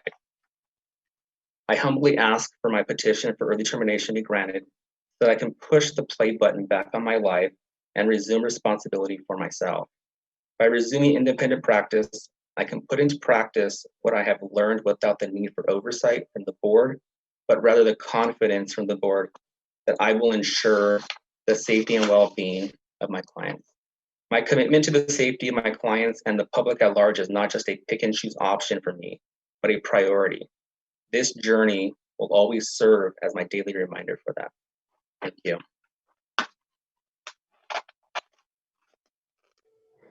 Thank you. Mr. Arthur, any questions? Yes, Your Honor. Thank you. And Your Honor, I'm sorry, I can't remember. Has the witness been placed under oath? He has. Okay, thank you. Good morning, Mr. Mejia. Morning. Why do you believe you won't repeat the conduct that's contained in the accusation today? I think the largest component is my ability to view things from the perspective of safety. I think sometimes we take the safety of others for granted. We tell ourselves that we are very responsible, especially as therapists. You know, we have this responsibility to ensure the client's safety at the office, and sometimes we, or I, neglected to see the bigger picture, which was taking it outside of the office. And also just the level of that healthy fear that I have. You know, having heard those stories in those meetings, and even when I did my mandated classes with the court,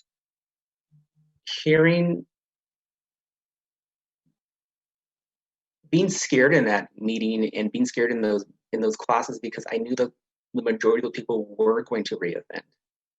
And I saw that a lot of them didn't take it with the seriousness that's required for this. Also, just that my nephews and nieces are older, I see them out in the world now, thriving themselves, you know, potentially being victims, and not wanting that to happen. So I got to do my part not to contribute to the problem. I tell my patients all the time, and I've been saying this since I started social work in 2006, is I work at a state hospital, so they're locked in a forensic setting. And I tell them all the time, and they ask me, like, why can't I leave here? And I say, well, one of the reasons why is we want to ensure when you do leave here that you're safe. And I explain to them, when you leave here, I want to make sure that myself, my loved ones, and my family are safe from you decompensating, potentially harming somebody. And I always said back then, and I still say it today, just like you trust me when I leave here to be responsible to not hurt your family and loved ones out there. And I broke that promise. And I don't ever want to repeat that. What assurances can you offer to the board that you won't repeat the conduct described in the accusation?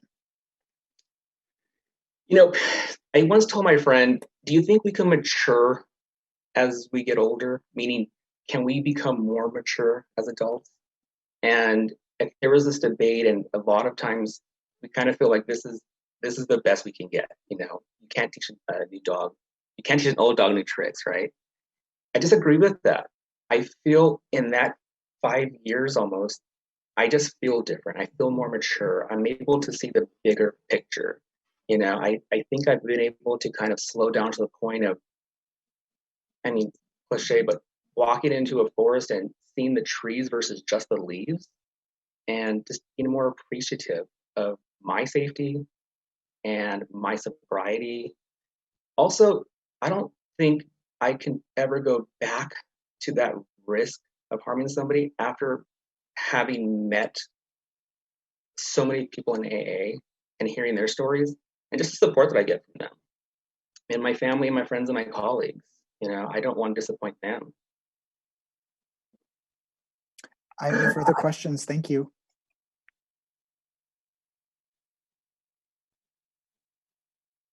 Okay, Mr. Mejia, is there anything else you wanted to say on your behalf? No, Your Honor. Okay, thank you. I will turn it to questions from the board at this time.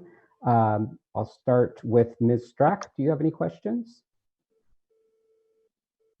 Yes, two quick questions. But first, thank you for being here. I know we've said it in other cases, but it is difficult to come and make the statements in a public forum. So just want to acknowledge how difficult that is for you, and thank you for that.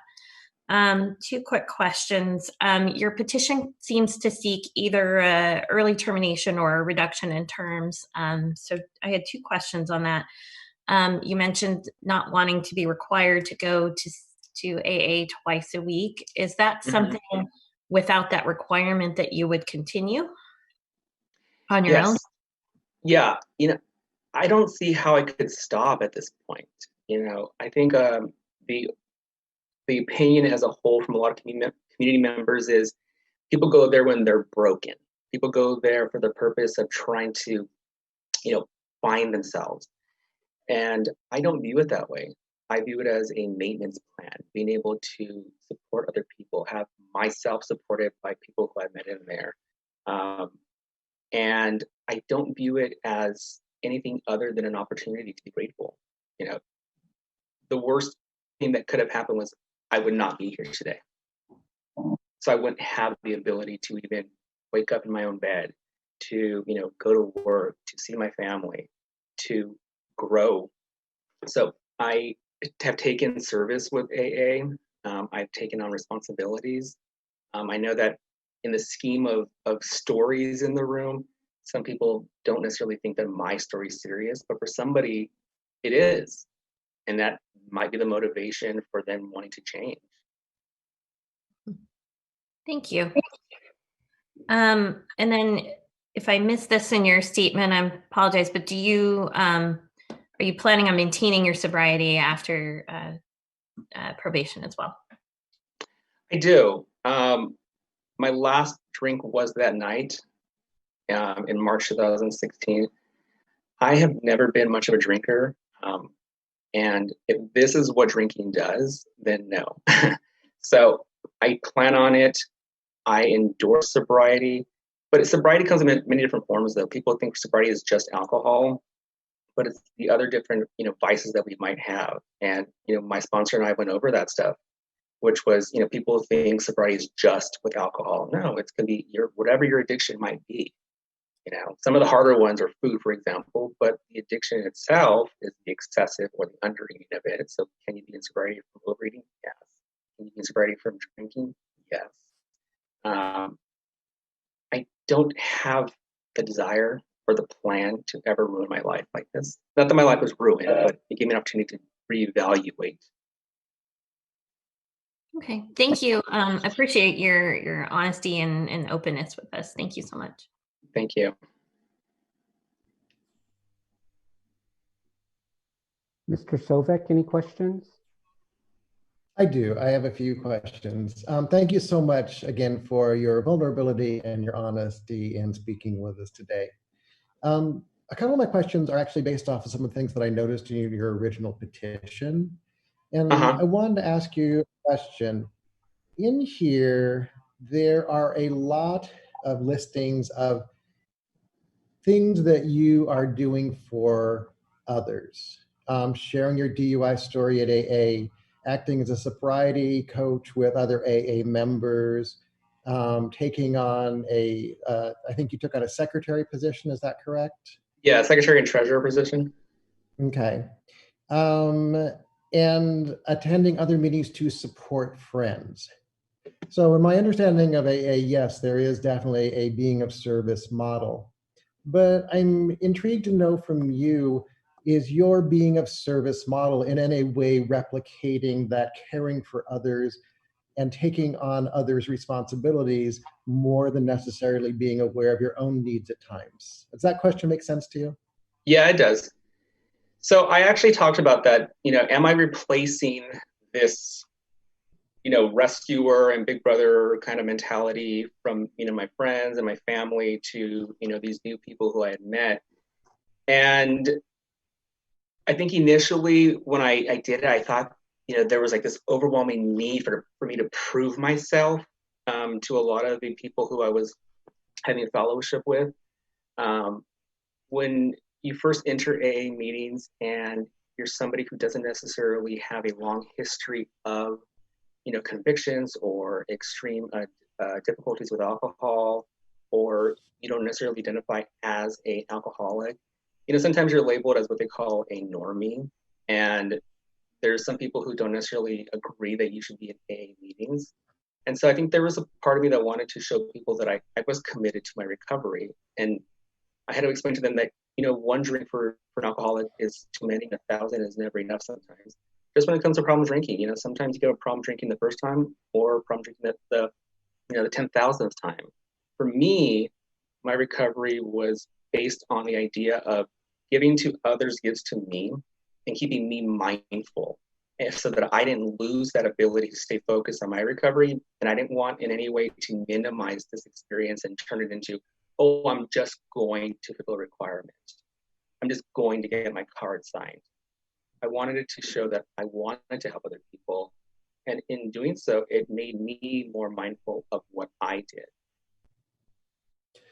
And following up with that, how would you potentially identify if perhaps you were turning into a little bit more of over caregiving for others? If your care for others somehow got so big that you didn't realize that it might be interfering with your own self-awareness and your own sobriety?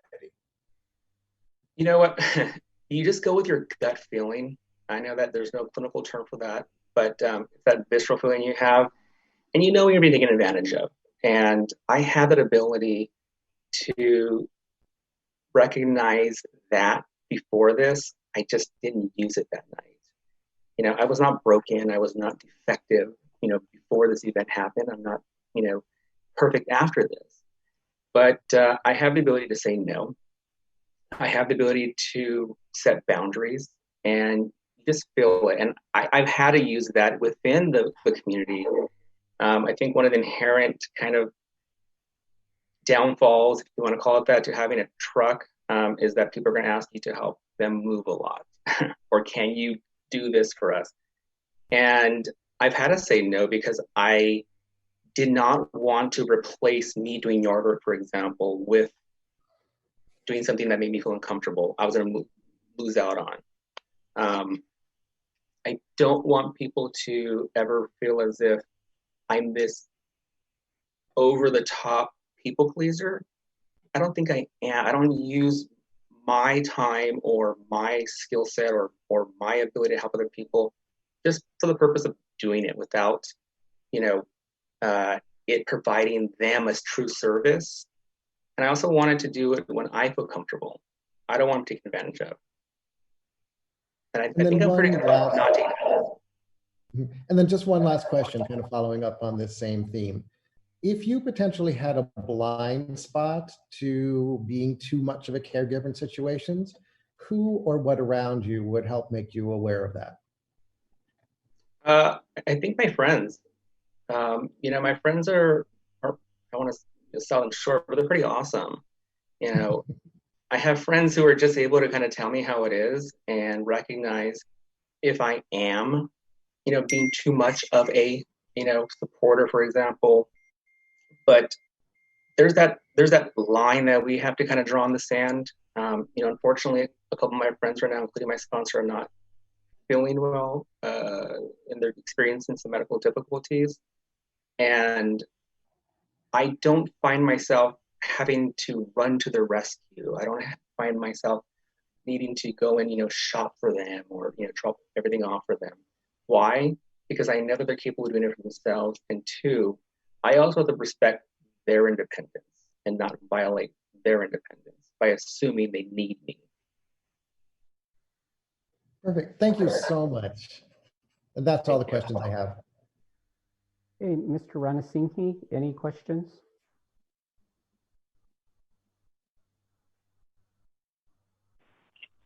Yes, Your Honor, I do. Mr. Mejia, my name is Kelly Runner-Singer. I'm one of the public members of the board. I want to ask you about a section in your petition. It's section 11, and I'm going to read that line to you. There was no malice or negligence intended in my choice that night. No one was harmed by my choice that night. And then you go on to talk about you taking responsibility for that. That's section 11 in your petition. Okay. What do you mean by the fact that there was no malice or negligence? And does someone have to be harmed for an action to be wrong? Of course not, no. What I meant by malice was that I didn't go out there with the purpose of wanting to hurt somebody. I didn't go out there with the purpose of, wanting to destroy someone's life or negatively impact their life. And in terms of the second part of your question, sir, what was the second part of that? The second part of my question was your statement, no one was harmed by my choice that night. Well, first of all, was someone harmed indirectly? And second of all, why did you write that? For the purpose. So why did I write that no one was harmed in my doing? Yeah, it's sort of an odd thing to write if you're filing a petition for early termination. No one was harmed by my DUI that night. Okay.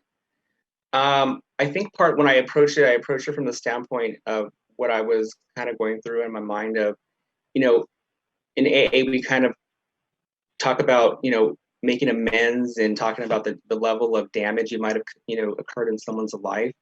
I think for me, the concrete element of my behavior that night was I myself did not get killed. I did not kill my friend. And my intentions, even though they were good, had a negative impact on people around me, or could have had a negative impact on people around me. So recognizing that I could have taken someone else's life, recognizing that I could have, hurt somebody who was just out for a walk, and I want people to know that when I do have, a planned event or intention, I don't put people's lives in danger, or I don't go there wanting to hurt people. However, what we do and what we necessarily mean are two separate things. So I know that there's intention versus, or there's perception versus, reality. The reality was I didn't want to go there and hurt somebody. The perception, though, was that my behaviors were negligent and they could have hurt somebody. Section 12, you write and this is probably a bit of an easier question. You say, I do not consider myself an alcoholic. What, in your view, is an alcoholic? So I think there's a clinical answer, which I think we can all go to the DSM and, kind of read from, but that doesn't give you the emotional part. The part of it, yeah. I'm not a therapist, so just answer plainly. Yeah. So when I had a look at that, and there's different levels of alcoholism. You can have the problem drinker, you can have the functional drunk, you can have someone who's not able to, drink at all because they're afraid of completely and utterly losing themselves. So for me, when I look at alcohol or alcoholics, I view somebody who is not capable of making insightful, proper decisions secondary to the ongoing consumption of alcohol, and of course, not being able to fulfill their responsibilities in different domains in their life. We look at the social component of their life. We look at the financial component of life, their employment history. Are they able to maintain employment secondary to their alcohol use? So I don't consider myself an alcoholic based on definition. Do I think that I had a problem that night with drinking? Yes. I created a problem by not being mindful of my consumption. So to restate what you're sort of saying, the problem existed that night. It was sort of a confluence of factors of the environment and your friendship and some background trauma history and some background mental health history. and that all kind of coalesced. Is that am I sort of restating what your perception is? There was no background history of trauma or mental health. I think it was an element of fearing for this friendship that I had for 20 years that I was feeling disconnected with. And one of the things that isn't captured in this whole thing is that when you talk to other members of AA or your sponsor or your supervisors at work or your friends or your family, especially when most of your friends are the therapists themselves, I'm not getting these questions like, oh, did you mean to do it? I was getting questions like, let's look at the reason behind that behavior no matter what. People just don't drink for the purpose of, drinking sometimes. Everything has an intention. Some people view drinking as a way of kind of unwinding. Some people drink for the purpose of, dealing with negative emotions. We see people drinking for the purpose of celebrating sport. So I don't see alcohol for me being something that I run to when I have an emotional problem or I have some kind of negative event in my life. It's not the first thing I think of. And of course, with my friends, it wasn't so much that I was looking for answers. I pathologized my behavior. I looked at the core of it. Because if this is my opportunity to change and not create a cycle in my late life, or my midlife, excuse me, I don't want to create that. And so when I say I'm not an alcoholic or I don't have a problem with alcohol, that answer is not just something off the top of my head. It's after almost 5 years of thinking about that. And of course, when I go to my meetings, it's revisiting that. Okay. And last question. In some of the answers posited by the board members, you mentioned you were going to AA, and you said, and my notes indicate, I saw that many of them were going to reoffend. What makes them different from you? So, and it wasn't the members of AA. It was when I was attending my court-mandated 16-week classes. Your first conviction program, yeah. Okay. Yes, sir. So in there, maybe it was that particular cohort that I was with, maybe. But the very first class that I attended, I learned that 80% of people who had a first DUI will get one within the first couple of years or will get a second one after their first one. But it was the discussions that I overheard outside of the classroom, right? It was when we were, outside during our break, or even just inside, I heard these kind of like comparative stories of like, oh, you got drunk off of how many? Or I was doing this, I didn't get caught. And that scared me because it hits home when in that meeting or that class for me was about 2 miles from my home at the time.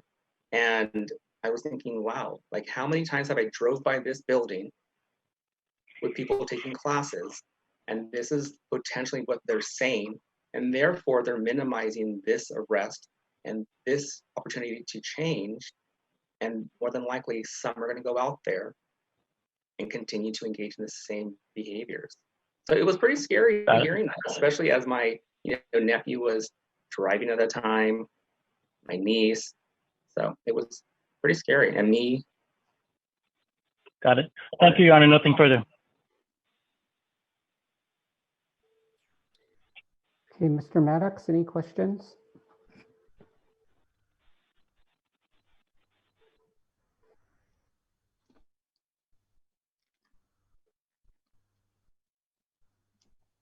Mr. Maddox? Did you say Jonathan Maddox? Yes. I apologize. I thought my screen froze. No, I don't have any questions right now. Thank you. Okay, Mr. Jones, any questions? No, no questions at this time. Ms. Friedman? No questions. Thank you. Thank you very much for your honesty and you're just speaking so thoughtfully to us. Thank you. Mr. Ehrlich, any questions? Yeah, just a couple. Good morning, Mr. Mejia. Thank you for coming in and speaking on this today. Are Are you off of probation on the criminal court case? Yes, it expired January of last year. Have you expunged your conviction or sought to expunge your conviction? Yeah, so I'm looking into the process, and then everything kind of fell apart this past year.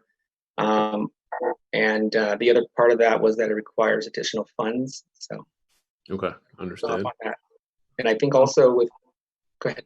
No, go ahead. Finish. And my attorney who I have, or who represented me in the original case, he's retired. He recommended somebody, and then we kind of had that. But that was a component, and then also the financial aspect of having the convictions. Sure, no, I understand. And then the only other question I have is I'm just trying to get an idea why, in your words, are you seeking to terminate probation early? Yeah. How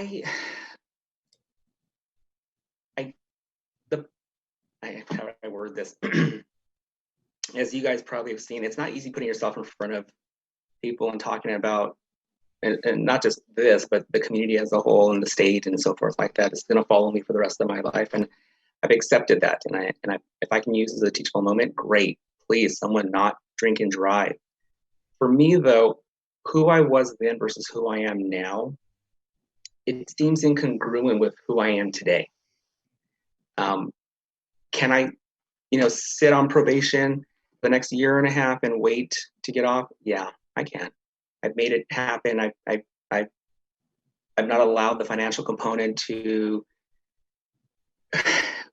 hinder me. You plan, you make it happen. That's what you just do. That's what I made it do in terms of the financial component. But for me, there comes a point when you're in your life, you just feel like that's not who I am anymore. I want to feel comfortable with me completely. So when I wake up every morning, I check in every morning with the website to see if I got a test, it's a daily reminder of, oh, yeah, I still am paying for my consequences. Where is the rehabilitation in that for me? Do you learn your lesson? Yes. But when do you stop feeling as if you're being monitored or punished or told what to do? And also, I just want to respect my own self-determination for my own life, being responsible for myself, being responsible for ensuring the safety of my clients. And I think the big picture, today, tomorrow, or in a year and a half when I'm on probation, I'm ultimately accountable to myself. And I want people to realize that I've done that. Okay. I understand. Well, thank you very much for your candor. Thank you again for appearing and speaking to us about all this. Thank you. Ms. Brown, any questions? I have none at this time. You, Dr. Brew, any questions? Just one. First of all, I want to thank you for coming in and making such a thoughtful statement at the beginning, thinking about how we might consider evaluating whether you're safe enough to practice. I could definitely hear your awareness of that in this process. So I understand you don't perceive yourself as an alcoholic in terms of the DSM diagnosis. I also hear that you appreciate that you abused alcohol and made bad decisions in that day. I'm just wondering, are you planning on ever drinking again? Or is that, and if not, then why? It's hard to kind of predict 10 years out or even tomorrow. All I can do is go day by day. And today, I don't have a desire to drink. Tomorrow, I don't have a desire to drink. I don't plan on it. It's not something that I want to potentially engage in for the purpose of hurting anybody, including myself. The decision to not drink again is pretty easy. I was never much of a big drinker, period. Having the right to do so after turning 21, we all have that. But I never viewed it as this privilege. I never viewed it as this something that was a milestone. People counting down, turning 21 and then drinking. I never viewed it that way. So drinking for me is not used as enjoyment per se. That's something I look forward to. And I've been asked that question, by my sponsor, by, people in the meetings, and to them, I say no. I don't have that want, nor do I want to put myself in a position to be altered and make any irresponsible decisions, even if it's the most minute one, like wearing socks with sandals, So, which I got teased for. So. All right. So at the moment, your intention is not to drink, but it's not a hardcore, for the rest of my life, the kind of sobriety that somebody who is struggling with alcoholism has. You don't have that kind of conviction, but for where you're standing right now, you really don't have any plans. I don't. I've never been exposed to heavy alcohol use in my life, my family, my circle of friends. I don't have the craving for it. And when I was talking to my sponsor about a year ago, we went over this through our step work. And one of the things that, he asked me was, ever? And I said, I don't plan on it. He said, well, no one ever plans, to be an alcoholic. No one plans to go and drink and drive. No one ever plans, to do things in life. Sometimes it's just the spontaneity of it. And that's when I learned that there is no spontaneity in drinking. Can't. You go to a restaurant, you're going to go there for the purpose of, potentially just having dinner, and then a drink might be, there. So you have to plan for that. But I will say this, though.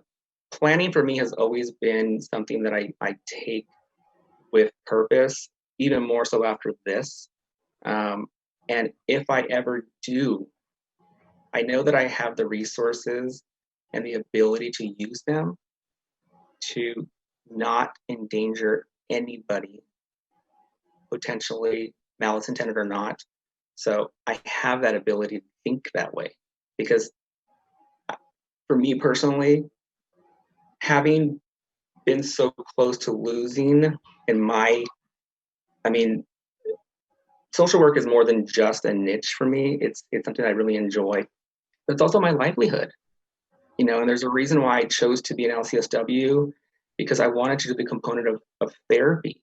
I wanted to be that clinician. I remember when I was 17 years old and sitting in one of my classes in college, we had a speaker who talked about the role of clinical therapy in health psychology. And there was a study that she presented to us where it showed people who received talk therapy recovered at a higher rate and a quicker rate than those who do not receive therapy. And I remember that stuck with me. And I was on a different route back then. I thought I wanted to do research, in biochem. And that to me was something that just kind of stuck with me. And I was like, I want to do that.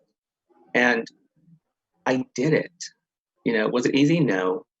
Did I make it happen? Yeah. And it took planning.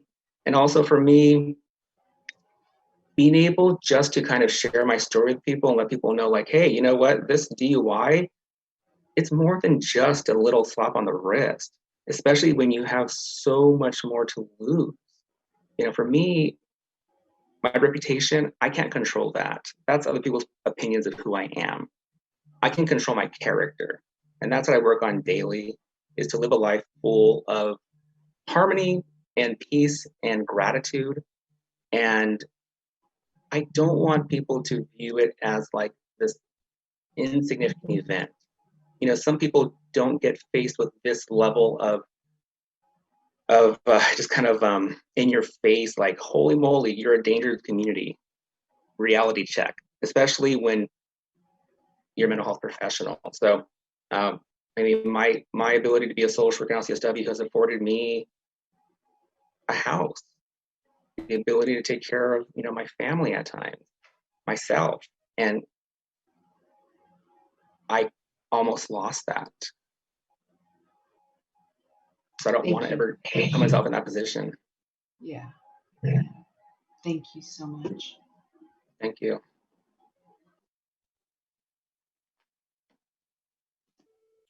Ms. Anthony, any questions?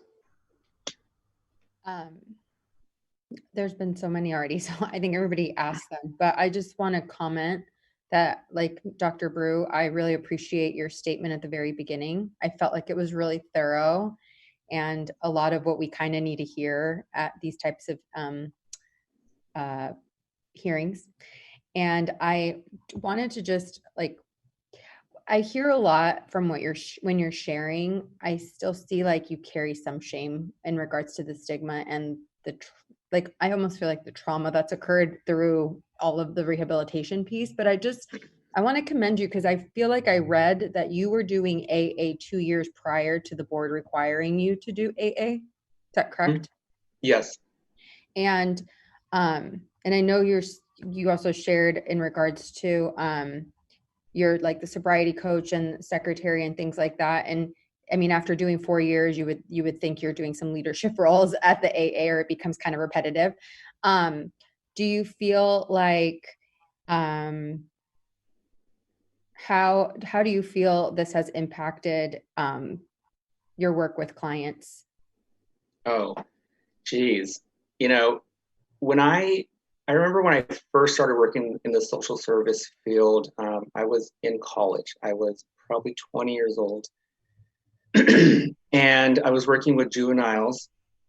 And I remember naively thinking, like, how do you kids have alcohol problems already? You know?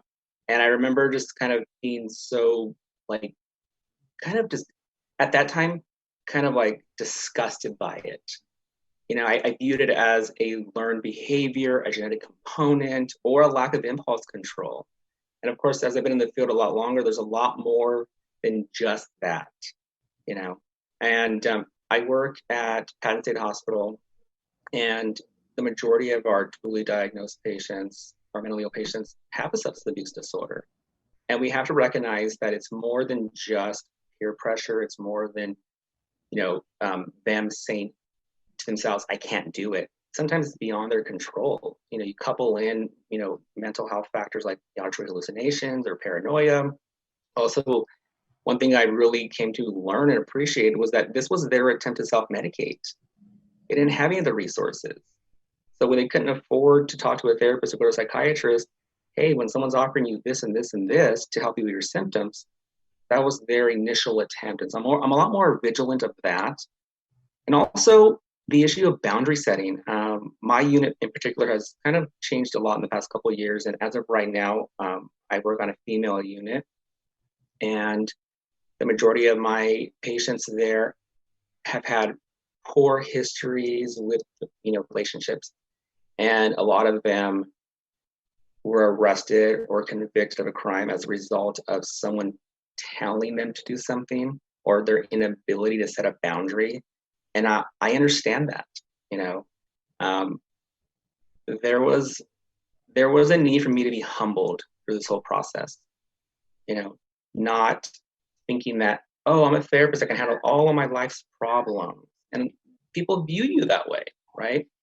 It's like, you're a therapist, why do you have anxiety or stress or depression or any of these negative emotions? Well, we're human beings. And so when I started to kind of do the step work and recognizing I had my boundary issue and I had that fear of saying no, even though this whole time I thought I was a strong man and say anything I wanted to say, and I was very blunt and bumptious. No, I wasn't. I still didn't want to hurt people who I cared about. And so just like them, I didn't say no. And then of course, and you mentioned the shame part, you know, I've gotten a lot better with it. I think initially there's stages of it, right? And it really is the process of grieving. You know, it's the denial when you first get arrested and you're DUI, you're like, yeah, but it wasn't that big of a deal. But I only drove 10 feet, you know, you start kind of denying it. And then there's the anger, like, why am I getting punished by the court? And why am I getting punished by the board? And then there's the bargaining, you know, like, okay, well, please don't let me, you know, lose my job. And please, you know, so it's all the stages of it. And of course, I think the other component of shame for me is because I'm pretty private in terms of, you know, who I share myself with in terms of relationships. You know, having to go in front of a stranger, you know, to get tested. And I think these, just that in your face reality check of like, wow, I really got to pull my pants down to my knees, pull my shirt up to my chest and do a full 180. And then I got to urinate in front of a total stranger. And then, because, you know, the stigma of a DUI is that I'm a raging out of control addict, I got to be watched to urinate. And then I can't step more than 2 feet away from you. And then I can't sign this unless you're witnessing me.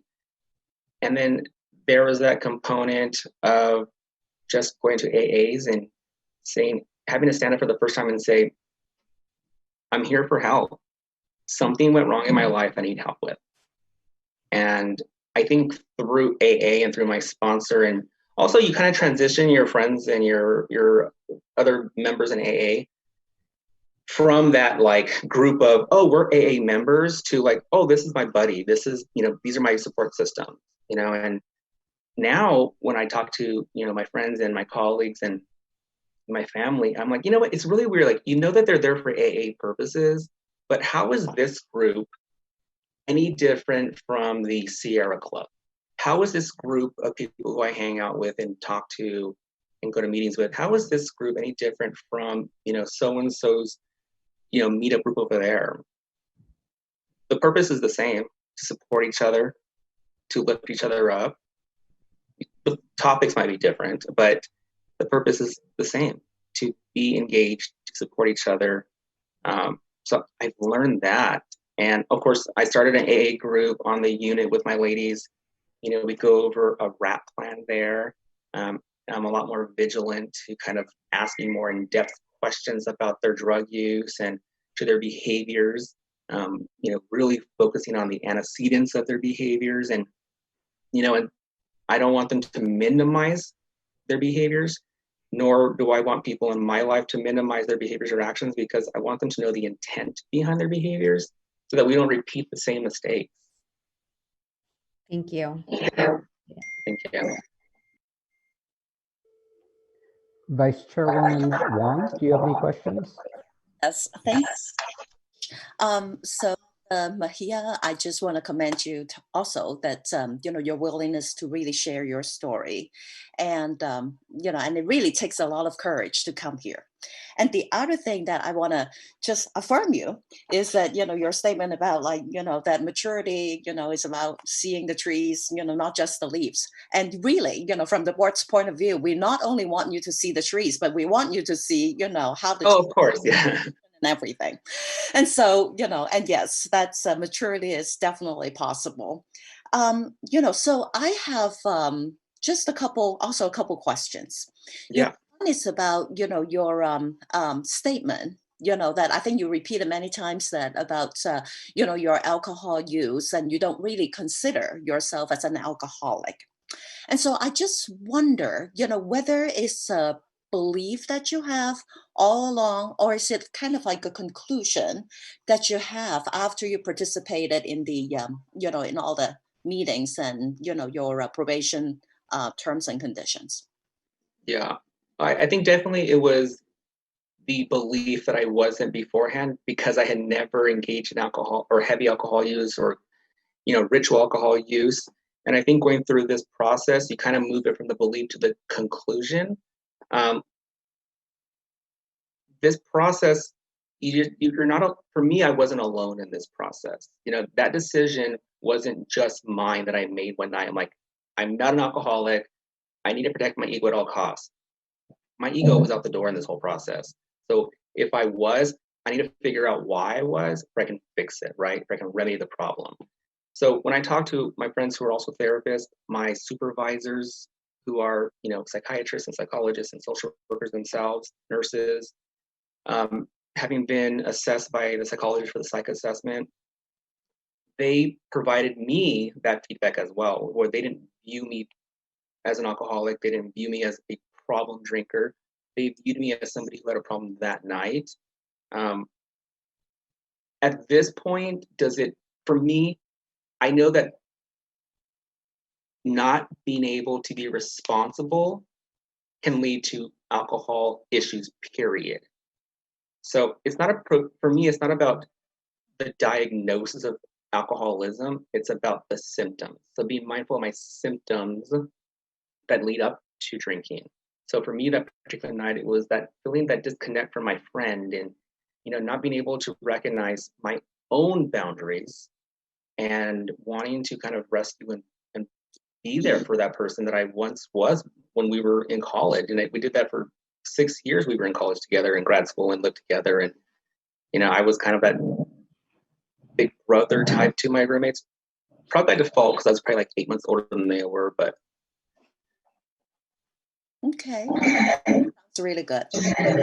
So I've been hearing, different, the coworkers' words, to describe, your recovery process. So you talk a lot about, boundary setting, a lot about like, wanting to please the other people, hard for you to say no, and, the shame and guilt and all those things. And sounds like that you really are describing the tendency of codependency. So have you actually addressed that? I mean, if you have that tendency, then have you addressed that? Yeah, no, definitely. And so that's something I looked at as well, and because when I was asked, like, why did you say yes then? Why did you say yes to your friend? Because in saying yes, it was me being irresponsible for myself, right? And when I look at that as a whole, do I want to help my family out? Yeah, there is a cultural component to family for me. We were raised by my mom and dad, who kind of taught us to stay together, and my grandmother showed us that. So do I rescue my family? No, I don't. Do I enable them? No. Do I empower them? I try my best to do so. But if they're having a difficult time, can I offer assistance and resources? Yes. In terms of my friends, my current circle of friends who I'm with pretty on a consistent basis, I think it's kind of reciprocal. It's not like I go out of my way to find them, put them in that role of, you're wounded, I need to feel superior to you as the rescuer. That's not the case at all with them. But I think there is reciprocity in friendship though, right? Being able to say, hey, are you okay? And if you're not, how can I help you? And I've never been someone to put people in the role of like, you need my help, take it, right?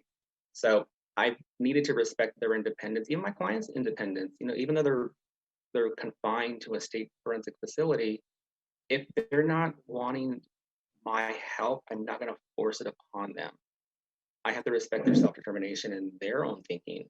But I don't view myself as someone who is codependent. Do I view myself as someone wanting to help people at times? Yeah. And if anything, I think during this past 6 months really has kind of allowed me to kind of see that, which is, when my friends have become ill recently, and my family, not having to see them or not being able to see them as often as I would, I'm not calling them for the purpose of saying, what do you need?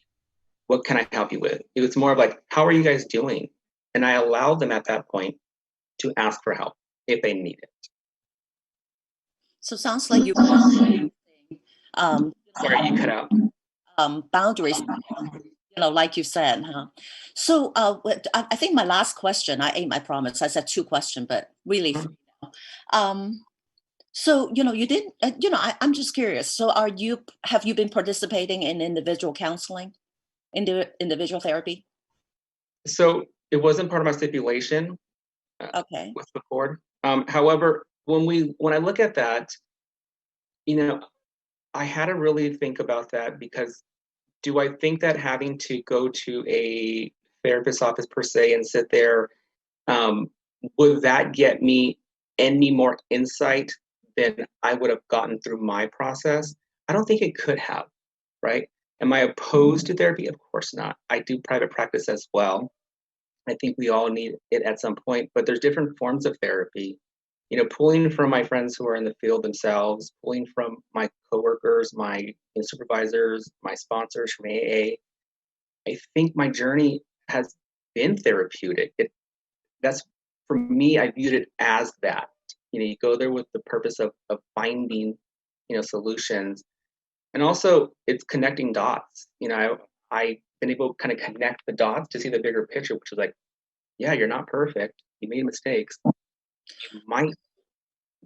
So I'm a little confused now because, when I look at your disciplinary order, you were asked to do, individual counseling, individual therapy, and you said that you were not asked to do. So can you explain to me, why, you were told that you didn't? Oh, I'm sorry. That was one of the things that we were able to kind of settle on. So like initially you get your terms and you want to kind of discuss them or kind of see what you can do. And I think my biggest concern when I first got the terms was the financial aspect of it. And also when I talked to my boss and my coworkers at the time, I didn't see a pathology behind that behavior or my DUI. There was no long-standing history of, use of alcohol or a problem with alcohol. And part of the stipulations was that when I got my psych eval, that if the psychologist at that time felt that it was necessary based on his assessment, then I would do so. And he didn't indicate that. Okay, well, thank you very much. I have no more question. Thank you.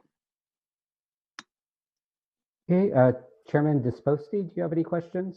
No, I'm actually good. Thank you, Mr. Mejia, for coming and for your time as well. Thank you. All right, I believed I went through each of the board members, but I'll ask one more time in case there's any other questions that have come to mind. Are there any other questions from the board? Okay, hearing none. Mr. Arthur, do you wish to give a closing? No, thank you, Your Honor. Okay. Mr. Mejia, do you wish to give a closing?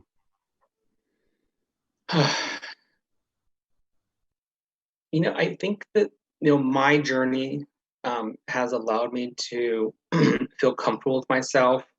I have, we talked about shame and redemption. I feel that I've been redeemed in terms of being able to show the patterns of behavior for a long period of time.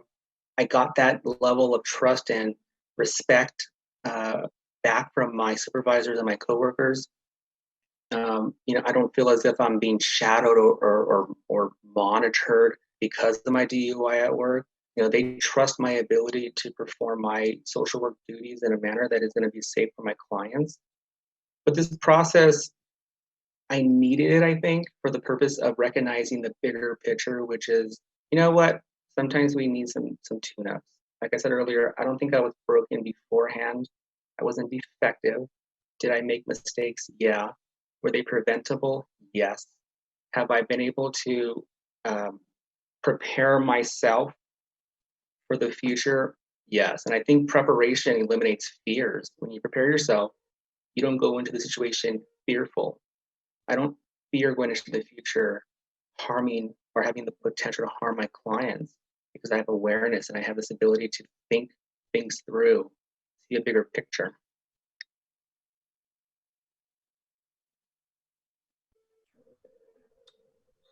All right, thank you. So that concludes the hearing in this matter, and we are off the record. So Mr. Mejia, you may have heard with the previous petition, what happens now is the board will meet in closed session after we hear all the petitions to deliberate on your matter. So you will not receive a decision today, but you'll receive a decision later in the future by mail. And then also, if we were here in person, the court reporter would be filling out a form and would provide you a copy in case you want to copy the transcript from today. But since we're not in person, my office will send it to you after I prepare it, and so you'll get in the mail or email, depending what contact information we have for you.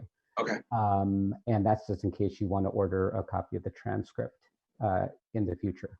Do you have any questions at this time? No, I just want to thank the board for their time and continue to, allow this process to unfold. Meaning that I want to hopefully get to the next step in my life. But I understand the purpose of this journey for me, though, and the purpose of the board to ensure the safety of the public, and I respect that, and I want to continue to uphold that as well. Great. So that concludes your matter, and you're welcome to disconnect or stay on for the remainder of the hearing. Before I turn it back to Chairman Disposti, Madam Court Reporter, could I get a page estimate for this matter? Okay. Yes, Your Honor. So I have, this matter is 57 pages.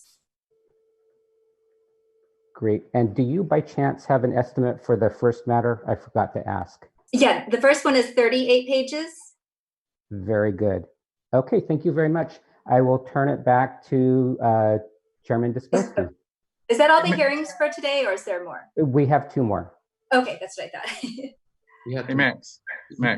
Yes. This might not be a popular request. Is there a way, instead of taking 10 minutes, to take 30 for after this? I don't know what the plan was to break this up.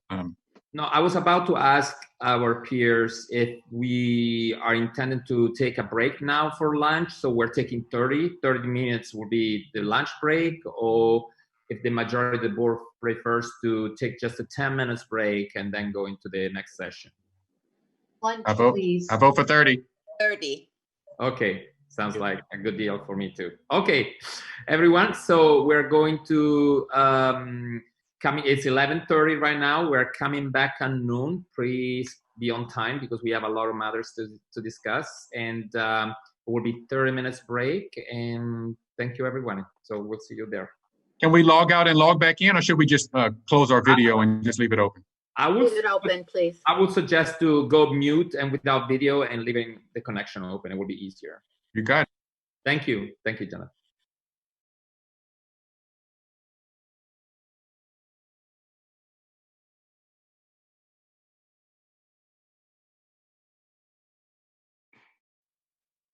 Brianna Turner. Okay, Ms. Turner, if you would turn on your video and unmute yourself.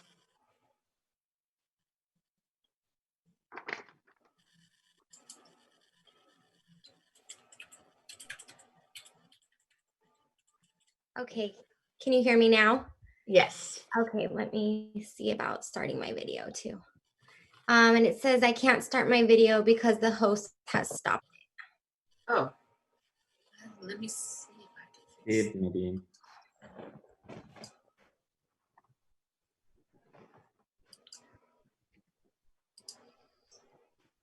Okay. Now we can see you. Yes. Thank you. So is everyone in? Kim, do you know? I see everyone. Yeah. And I know Jonathan, there's Jonathan. Okay, you're good to go. Wonderful. So we're officially back in session. It's 12:04 at the Board of Behavioral Sciences. My name is Max Disposti. I'm the board chair. And I'm going straight to move this meeting under the administrative law judge, Mr. Wong. You have the floor.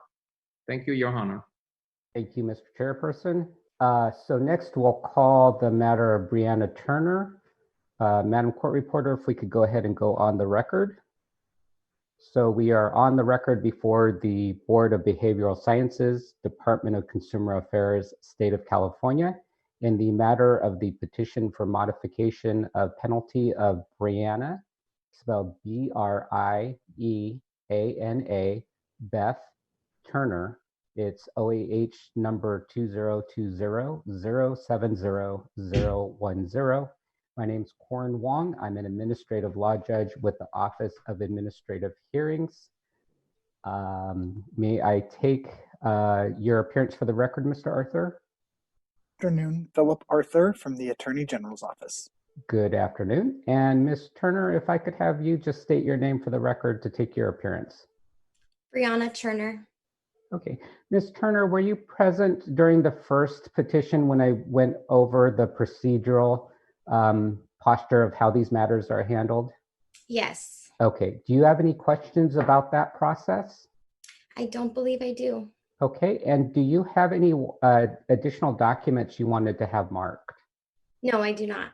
And did you bring any witnesses, or do you have any witnesses you wanted to call other than yourself? No. Okay, thank you. So for purposes of establishing a quorum for the record, If I could have each board member respond audibly after I call his or her name. Chairman Disposti. Here I am, present. Vice Chairperson Wong. Here. Ms. Anthony. Here. Dr. Brew. Here. Ms. Brown. Here. Mr. Ehrlich. Here. Ms. Friedman. Here. Mr. Jones. Here. Mr. Maddox. Here. Mr. Ranasinghe. Here. Mr. Sovik. Here. Ms. Strack. Here. And for the record, there is a quorum present. And so, Mr. Arthur, if you would like to provide your summary statement and documents. Thank you. I'm appearing on behalf of the Attorney General in accordance with Government Code Section 11522. I'm here to assist the panel in fact-finding. My role is not adversarial, but is intended to protect the public interest. I'm here to ensure that the panel has adequate information from which to make a decision. In this case, Ms. Turner's license application was subject to denial based upon the following allegations. First, that on July 14th, 2012, Ms. Turner was caught stealing display items from a Walmart store. And second, on April 4th, 2013, Ms. Turner was caught stealing items from a Marshall store. Effective June 14th, 2017, through a stipulated settlement, Ms. Turner's license application was granted and her license was placed on 5 years probation. Ms. Turner has complied with all conditions of her probation and she now seeks early termination of her probation. The exhibits in this case, first is Exhibit 1, consists of the petition itself, a list of Ms. Turner's employment history, and a letter from Ms. Turner. Exhibit 2 consists of the stipulated settlement and disciplinary order, effective June 14th, 2017, placing Ms. Turner's license on 5 years probation, along with the underlying statement of issues. Exhibit 3 consists of the notice of today's hearing, and Exhibit 4 consists of Ms. Turner's license certification. I move to submit Exhibits 1 through 4 into evidence. Okay, the documents are marked as indicated by Mr. Arthur. Ms. Turner, any objection to Exhibits 1 through 4 for all purposes? No, sir. Okay, those exhibits are so admitted. And so, Ms. Turner, I will administer the oath to you at this time. If you would raise your right hand, please. Do you solemnly swear or affirm under penalty of perjury that the testimony you will provide in this matter will be the truth, the whole truth, and nothing but the truth? Yes. Okay, you may put your hand down. And whenever you're ready, you may begin with your testimony. Okay, I've been waiting for this moment for about a year now, because we were waiting on a team of board members to be selected, and then with COVID and everything. So I was thrilled to hear from my probation analyst that this was going to be able to be conducted via Zoom. So thank you all for, being willing to do it this way, and providing me this opportunity to kind of explain myself and why I feel that early termination at this point should be looked at and hopefully granted. When I initially went into my master's program, that was back in 2014, I had taken about a year to separate myself from a very unhealthy relationship, which was kind of a catalyst of events that kind of transpired that you're seeing before us today. So I had taken a year to take care of myself, regained relationships with family, with friends.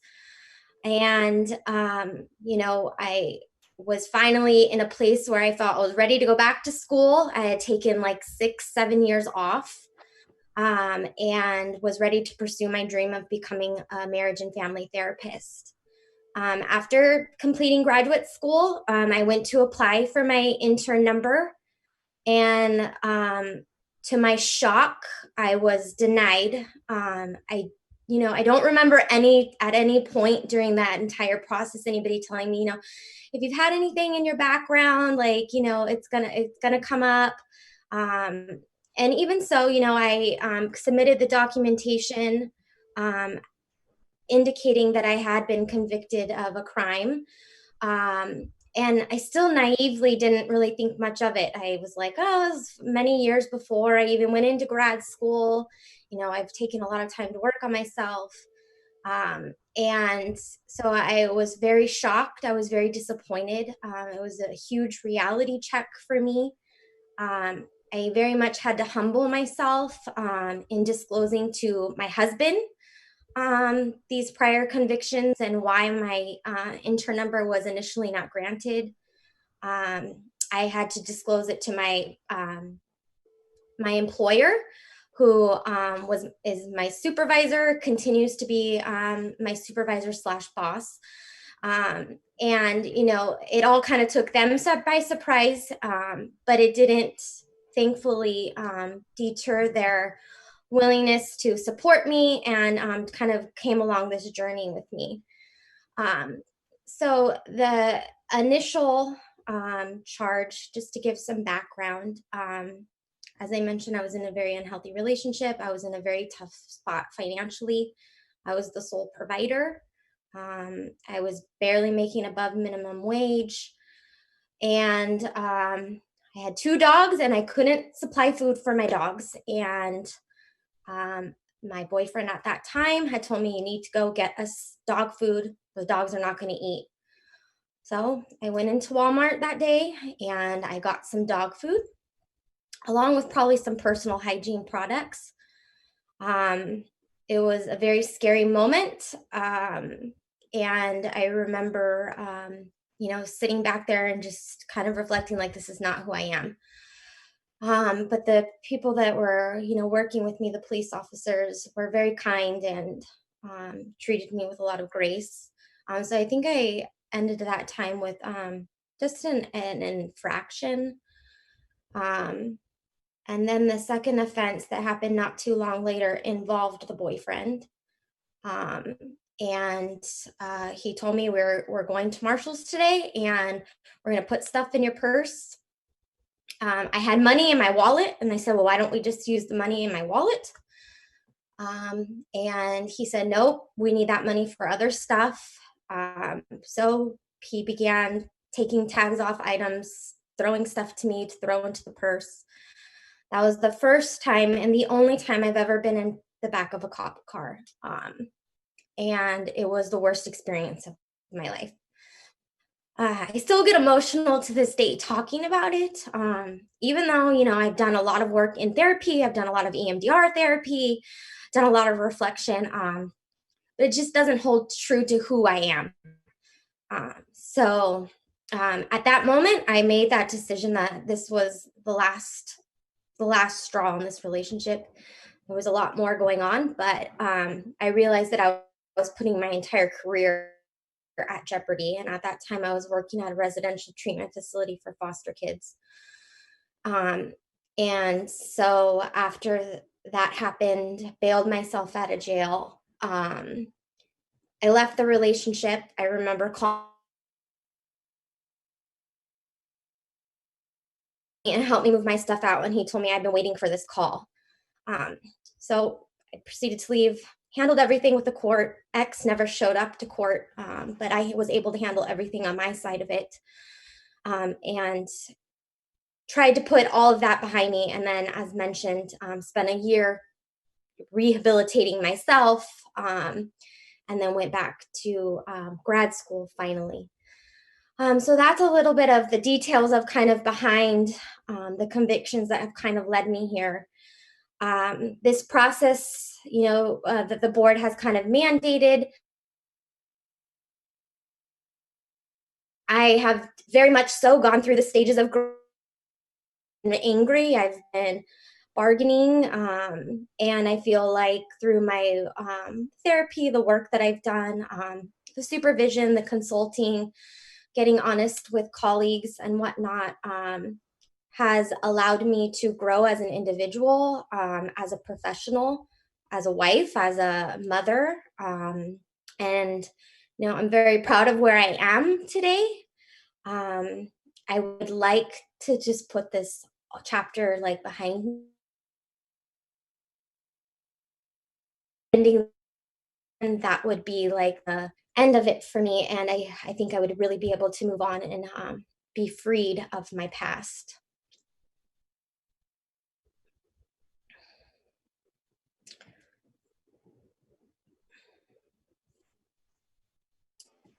Members, this is Christina. Do you want her to repeat any of her testimony because we have some frozen spots? Oh. Leah?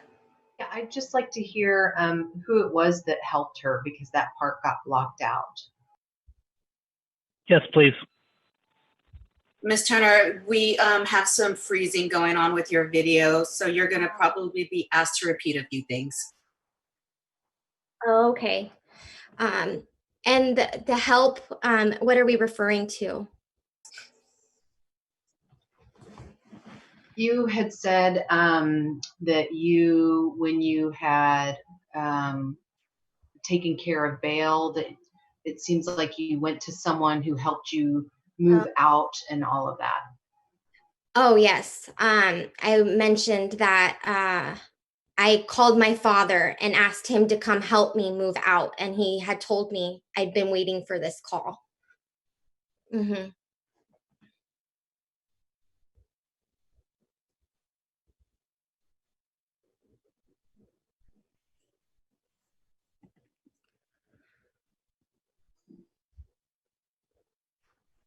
It's muted again.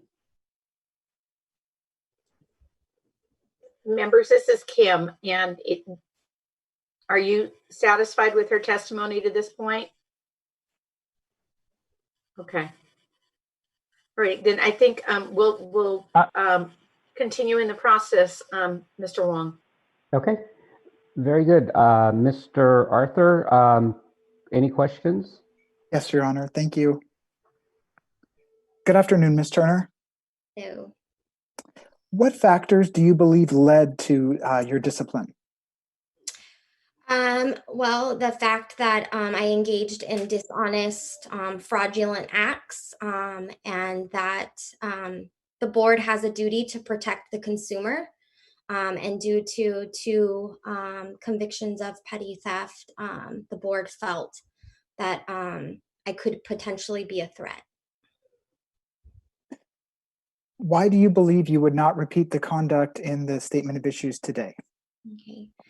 I believe that I won't because I'm not that person. I don't lie. I don't steal. I don't take from others. I care about the well-being of people. I care about the well-being of myself. I respect myself. I respect the community. I respect my family. And it's just not something that I will ever repeat. And I also care deeply about my career.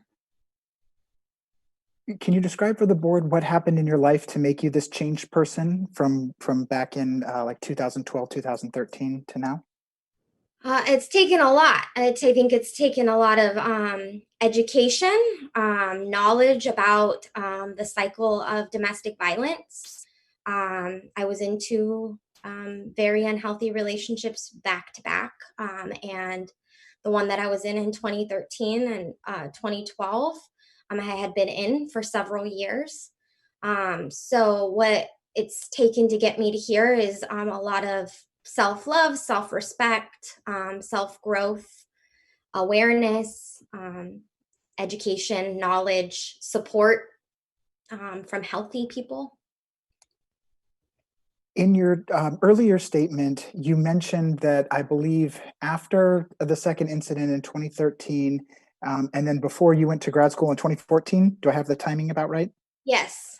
I think you said that during that time you rehabilitated yourself. Self-rehabilitation, yeah. What did you do to self-rehabilitate? Well, first was removing myself from that relationship, which took a lot of courage. And then, I moved back in with my parents, which I hadn't lived with my parents since I was 18 because I had went away to college. So I moved back in with my parents. I reestablished my relationships with my family, with my parents, with friends that I had lost connections with. I invested in doing stuff for myself and doing things that helped me to feel good about who I was, which involved like exercising, having a social life, investing in looking into schools that I wanted to go to pursue my master's degree, and just overall just loving myself and doing the things that I love. What have you learned during your probationary period that will assist you in not repeating the conduct in the statement of issues? I've learned a lot about myself. I've learned about patterns of behavior. I've learned a lot about red flags, warning signs, boundaries, ways to set boundaries through this process. And mostly I think I've learned about like self-respect, and I did a lot of that through the EMDR therapy that I went through. That was really helpful because I had done some work prior, because I did some therapy from like 2014. During my graduate program, I did some therapy. However, once it was mandated for me to go weekly, it was more intensive. So I think that the work that I did in that was very helpful. What assurances can you offer to the board that similar conduct contained in the statement of issues won't occur? What assurance can I give to the board? Yes, please. Just that that's not me. That's not who I am anymore. And, I got lost for quite a chunk of time. But who I am today, I'm very proud of. And I think that the testaments from my employer, who's been through it before he even knew and stuck with me through it all, as well as colleagues that I've opened up to. I have a letter of reference from Brittany Perkins, who I also opened up with about what was going on. I think that their testaments about my character and my work ethic can help to reassure the board that I won't repeat, that I'm a trustworthy individual. I'm sorry, I had one more question that I wrote down in my notes. So I believe, again, during your earlier statement, you said that before applying for your license with the board, you hadn't discussed the criminal convictions with your husband. Is that correct? Yes. Why is that? I just didn't feel like it was pertinent to our relationship. That had nothing to do with what was going on at any point in our relationship until it impacted my ability to be an associate marriage and family therapist. Before that, that was much of my past. He did know about the unhealthy relationships, but he didn't know any criminal involvement that I had. I have no further questions. Thank you.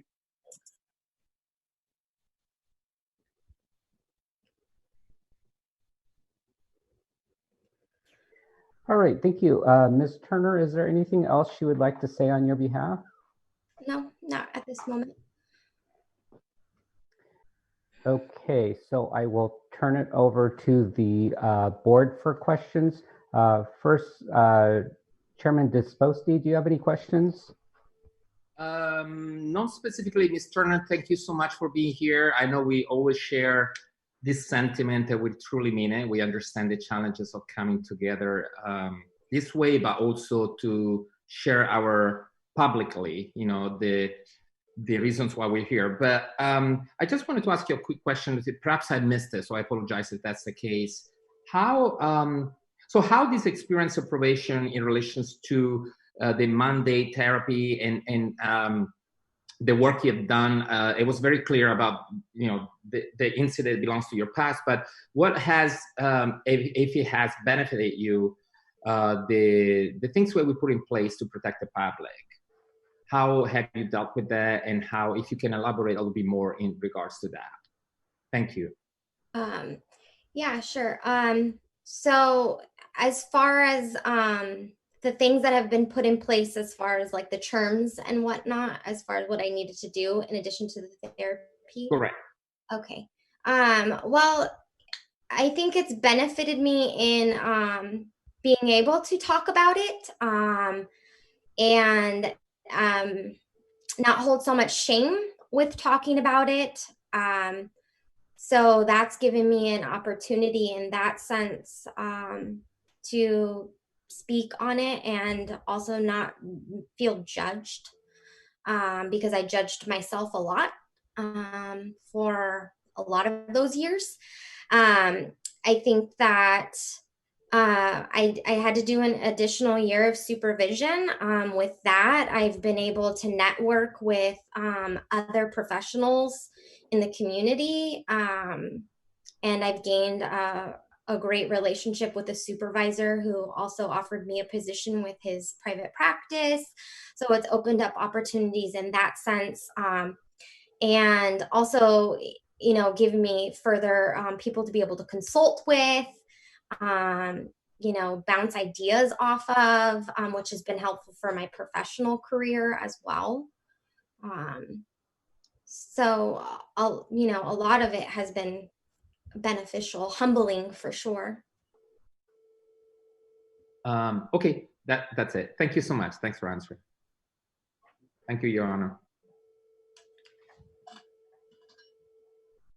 Okay, Vice Chairwoman Wong, any questions? Yes, thank you, Your Honor. So I want to follow up with the question that Mr. Arthur asked you about, and so just that question about you don't believe that talking to your current husband about the incidents is pertinent to the relationship. So so that's one thing. Now, the other piece I want to bring up is that you consistently, you've repeated many times about this is not who I am. And so, so I'm trying to make sense of, for one, who really you were before, and what made you who you were. And, in the hindsight now, when you look at, engaging the unhealthy relationship and what caused that. And the other part is about, also now you look back, when you make that decision, you're not telling your husband about the situation, and eventually you had to, get the information back to him, so, now when you look back in your thought process, how do you, what really, what were you thinking about, and, what caused you not talking to him? Because that's all part of you. Mm-hmm. Yeah, I think I was trying to protect me and how hard I worked to become the me who was truly me, which you asked that question is, prior to the two unhealthy relationships I was in, I was an honest, a go-getter. I always kind of struggled with some self-confidence and some self-esteem issues, which I think was what initially kind of wrapped me into the first unhealthy relationship. I was very young. I was only 16. And I think that was a very pivotal time, as an adolescent, you're trying to find yourself and create your identity and all of that. And I kind of got wrapped into something that very much manipulated everything that my parents and family had taught me to be, love yourself, be dedicated, hardworking, and I never veered away from that. I always kept doing well in school. However, it was in my personal, intimate relationships where I really struggled, and eventually was pulled away from family because family could see how toxic these relationships were, but I was naive to it. So, after I got out of that relationship. I wanted to leave those years behind me, and I didn't want anybody to have a tampered view of who I was, because I wanted to have this fresh start per se with my husband. So I disclosed I had been in an unhealthy relationship, but I've worked hard to overcome it. And I didn't want to tell him that, well, yeah, and one time I got caught stealing, and this other time me and my ex got caught stealing. I didn't want that to make him think differently of me. I wanted him to just have a fresh, make his own judgment of me, of who I was sitting in front of him that day, or that at that time. Yeah. So you experience, now you talk to him. I'm sure that, he didn't really change his mind about, one behavior or two behavior. So that is a really good thing. And I hope that, the experience give you that, the affirmation that it's really not about what you do, but really who you are, that contain that healthy relationship. So I have another thing. Let's see. I think I'm okay for now. So thank you very much for your explanation. Yeah, absolutely. Oh, I remember now. Sorry. That's what happens when you get older. So I'm speaking for myself. It's really now. So you talked about, when you first engaged in the unhealthy relationship, you were 16. Mm-hmm. So are you saying that, the time when you commit that crime, you were only 16? No, this was a relationship prior to. I didn't commit any crimes in that relationship, but that was my first experience in a abusive relationship at 16. Mm-hmm. So how many years of, unhealthy relationship that you engaged in? Well, that one was off and on until I was about 19. And then I had met the ex that I was involved with this incident. I met him when I was about 20. And we probably started actually really dating when I was about 21, almost maybe 22, until that incident.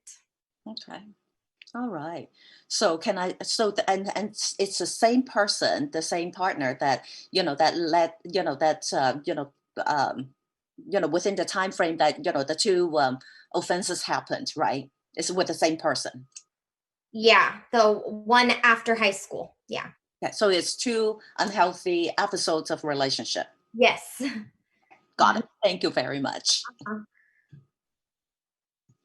I have no further question. Right, Miss Anthony, any questions? So I just want to say, just from my own background of work I've done, but I don't take lightly the criminalization of victims of crime, and I see what occurred, and that's exactly how I see it, is that it was criminalization of a victim of a crime, and it's something that I hope that law enforcement officials, how they treated you, that was them being victim-centered and knowing what was going on and seeing what it really was. And I thank you for your voice and for your ability to be a survivor, because that's really who you are, and the voice that you are as a therapist, and somebody who can come from a perspective of having been through something. I think those are our greatest strengths as therapists, is coming from perspectives of lived experience. So I appreciate you, and I honor you. And I want to say I love EMDR. So I want to hear about what EMDR, what negative cognitions you had prior, and what your resolution was with EMDR, and how you healed from the experiences that you had. One that I remember,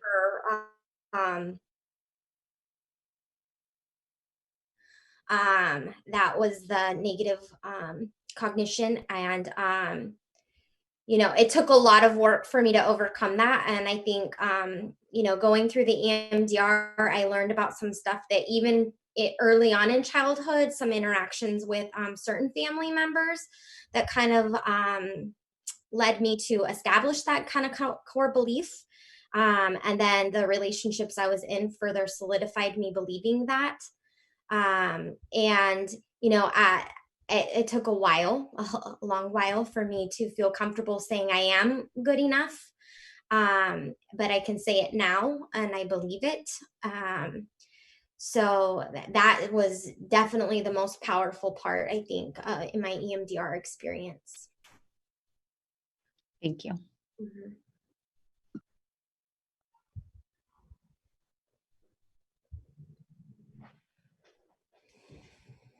Okay, Dr. Brew, any questions? No question, just a quick comment to congratulate you on the work that you've done and being able to get out of that cycle of domestic violence. So I know that's really difficult, and I just want to commend you for that. Thanks. Thank you. Ms. Brown, any questions? I just like to echo what Leah just said. It's underestimated how difficult a situation that is. And one has to be in it to truly understand it. And to back up what Crystal said, it is to be a really good therapist in that perspective. It really helps having been in that spot. So you truly understand your client. So thank you for coming in, and I don't have any other questions. Mr. Ehrlich, any questions? Yes, briefly. First of all, thank you again, Mr. Turner, for coming in and talking about this in an open setting. When I'm trying to get an idea, when you started therapy, including the EMDR, when did you start that? Was it right after the incidents when you got out of the relationships, or was it later on? No, it was during my graduate program. So the last incident happened in 2013. I started my graduate program in 2014, and it was in the duration of that I did some therapy. And then EMDR came later as I continued therapy with the mandate by the board. Okay, so you did start your own therapy prior to having any interactions with the board or discipline from the board or anything like that? Okay, and about how long had you been doing therapy prior to the board? I think I did it about once a month, and I think my total was about 25 sessions. Was this prior to any action by the board? I mean, just on your own, just going in on your own? Yeah, it was a part of the graduate program. We had to do our own personal therapy. Okay. So that was what initiated it. Okay. Why are you coming to terminate probation early now? I mean, I know there's, what other petitioners have said today. What, for you personally, why are you seeking to get off probation today or terminate early? Well, I feel that I've rehabilitated and I would, to say the least, this is definitely a burden. The probation, I've done a lot of acceptance. However, every 3 months when I have to submit a quarterly report, the anxiety kind of goes up and I'm like, okay, did I check all my boxes? Like, double checking everything. And so for me, I think it would be a relief. It would further solidify that I've done the work, that people believe that I am a good person, that I can perform safely, that I'm not a threat to my clients, that I'm, an asset. I'm somebody that can be well respected in the field. And I think it would just be a huge thing off of my shoulders and an official closure to that chapter of my life. Okay. Well, thank you again for coming in and thank you for sharing. Yeah, absolutely. Ms. Friedman, any questions? I just have sort of a quick question, sort of comment. I do want to thank you so much for your thoughtfulness and for your insight into yourself and to everything that went on in your life. It's very important for us to understand that and to hear it. I'm not a therapist myself, but I'm curious whether your experience has helped you in your dealing with people. And I'm curious if you've ever dealt with anybody who had the exact same experience that you did. Well, those are good questions. It's definitely empowered me, I think, as a therapist to be able to further empathize with my clients. I haven't actually had a direct experience with anybody that's gone through something exactly similar to mine. I do have a client that's on a mental health diversion, and she has all these stipulations and things that she knows she has to do, which I can relate to that type of process with her. But I haven't, in my work thus far, I haven't worked with anybody that has been through exactly the similar situation as myself. Thank you so much. Mm-hmm.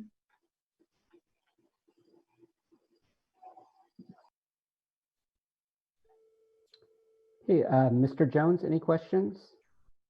No, the questions I had were already asked. Thank you. Mr. Maddox, any questions? Yes, I do. Thank you very much. I'm sorry, what's your last name? Yours just says Brianna, LMFT. I don't. Turner. Hi, Ms. Turner. Thank you so much for coming in today. Just want to reiterate, just sort of appreciate how flexible you're being to sort of have this process be done virtually.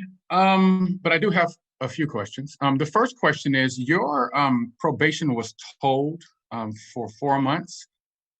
Could you explain to the board the circumstances surrounding why you needed your probation to be told? Yeah, I was on maternity leave. Okay. All right. Well, that is an awesome reason to have your probation told. Congratulations. Fantastic. The other thing, so my next question is, I noticed in your paperwork, can you hold 1 second? Everyone hold 1 second.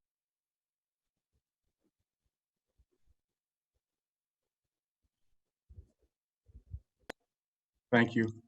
You're going to learn as you do therapy from home with your children that they are awesome when you're in virtual meetings. Yep.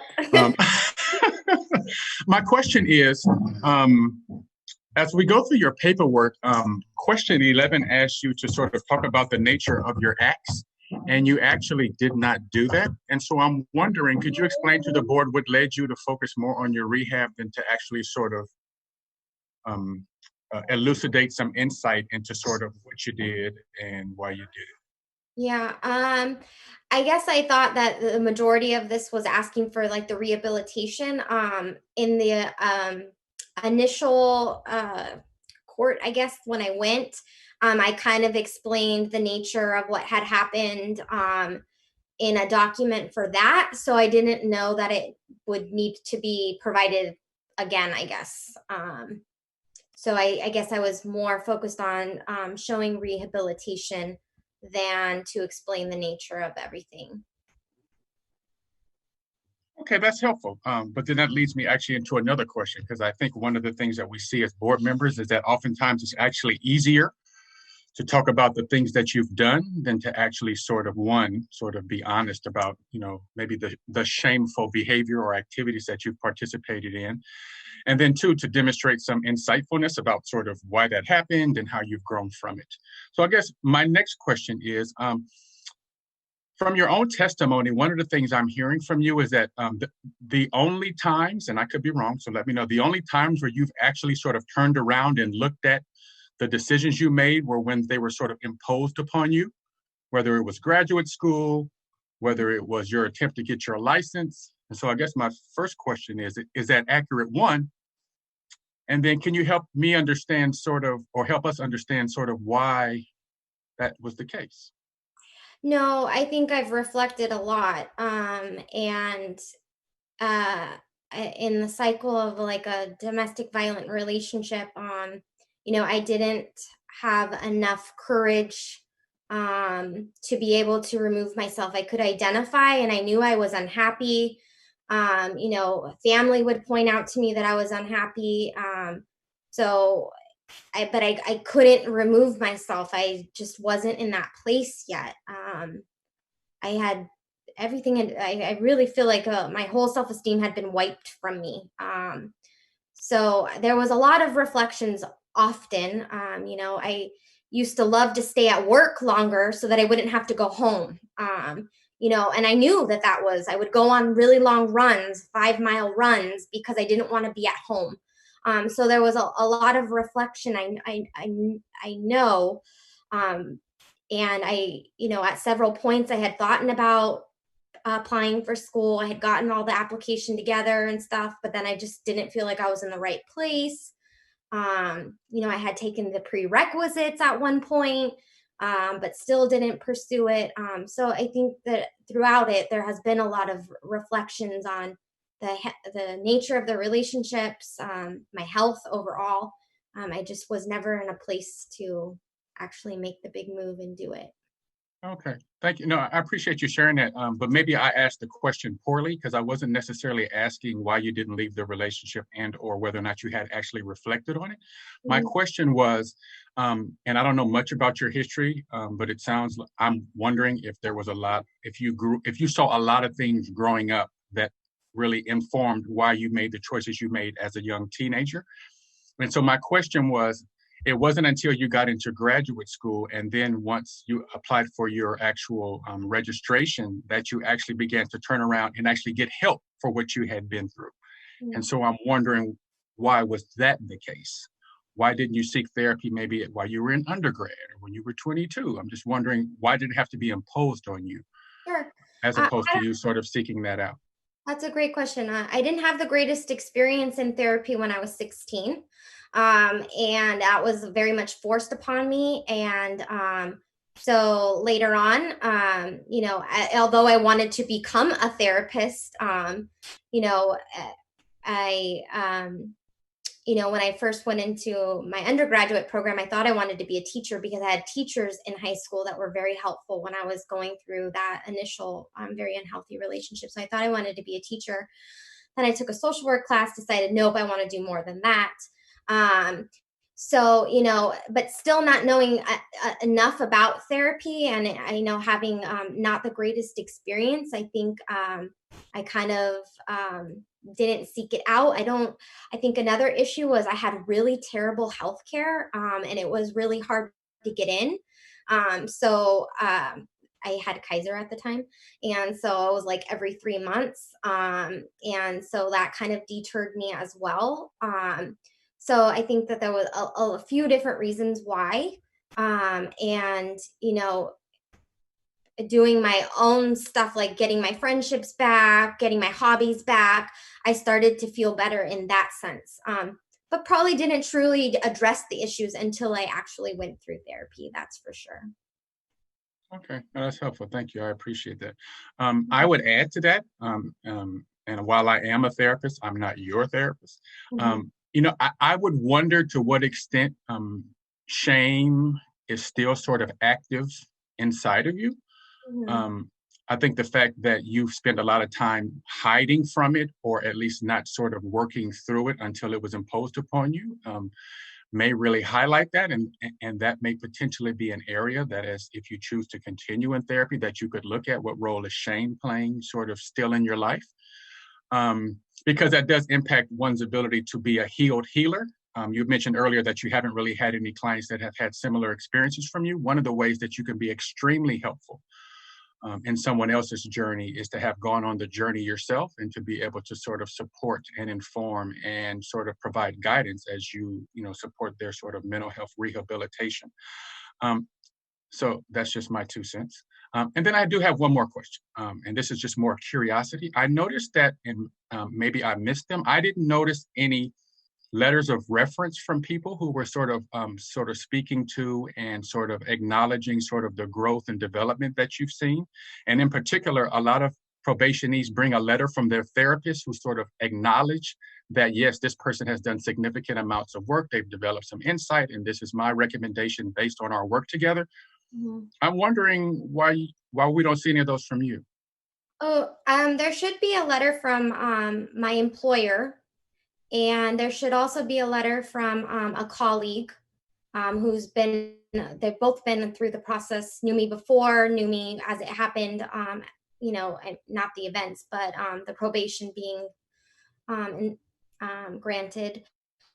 And Then my therapist had wrote a letter in a quarterly report, so that should be included, where she recommended that therapy be terminated, and hits on everything that you're kind of talking about.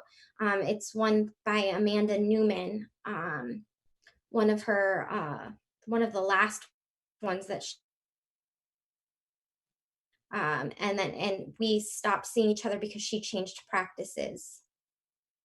So she's the one that I did the bulk of the work with. All the EMDR was with me when it initially got instated, and then wrote the letter. And instead of it being terminated, because I would have had to come to a hearing like this, we got it reduced to once a month to go to therapy, because I was going weekly based on her recommendations. Okay, that's helpful. So I guess I have a question to the admin team. So do we have these letters? Because maybe I just haven't seen them. Is that an oversight on my part? Kim Everybody's would probably be best to address that. Yeah, what we provide, Jonathan, is what is submitted in support of the application for what Ms. Turner is requesting. The letter she referred to was most likely the letter that was provided to us at the time in the office, where there was a request to reduce the therapy frequency, and based on the recommendation of the licensed individual, we would have, it sounds like we probably granted it, but it's not a letter that would have been included in your packet today. Gotcha. Okay, thank you. No, that's actually helpful. I guess just to clarify, my probation analyst, when we were getting all the paperwork together, she told me that all the quarterly reports would be included. And we had put this pack together last June, because that's when I was initially going to go. But then I think everything kind of got postponed. So I don't know if she ensured me that it was all still there and ready, but I don't know if somehow it missed getting in. Not sure. Yeah, I'm not sure either. Okay, thank you. I'm not either. We can research that, and if the board determines that that's a letter that they want to look at, we can certainly, okay, I'm seeing head nods. Okay. I mean, and the reason why I bring it up, Brianna, is that it's really helpful to hear your treating therapist sort of articulate the work that you've done to really sort of affirm and confirm what you're sharing with us here. Because without that, then we're really just taking any probationee at their word. Not saying that they're being dishonest, but it always enhances the packet. And so it's always helpful to have information like that, especially from a treating therapist, because typically our colleagues and supervisors like us a lot. They want what's best for us, and they typically only see what we show them. And so, that could be a sort of a, there we go. All right. So I guess I would ask this is probably a question for you, Mr. Wong. What it would be the best procedure to provide that letter if we are able to locate it? It's something where we keep this record open until. And I was actually thinking about that as the conversation was occurring, is yes, she could keep the record open, but my concern would be the Deputy Attorney General would probably have the right to review it and ask any questions. So it may require a continuance of the hearing. And I'm not sure, and maybe I could punt a little to board counsel and ask if she has any thoughts.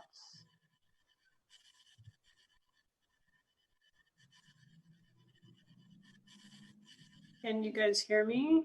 We can. Okay, because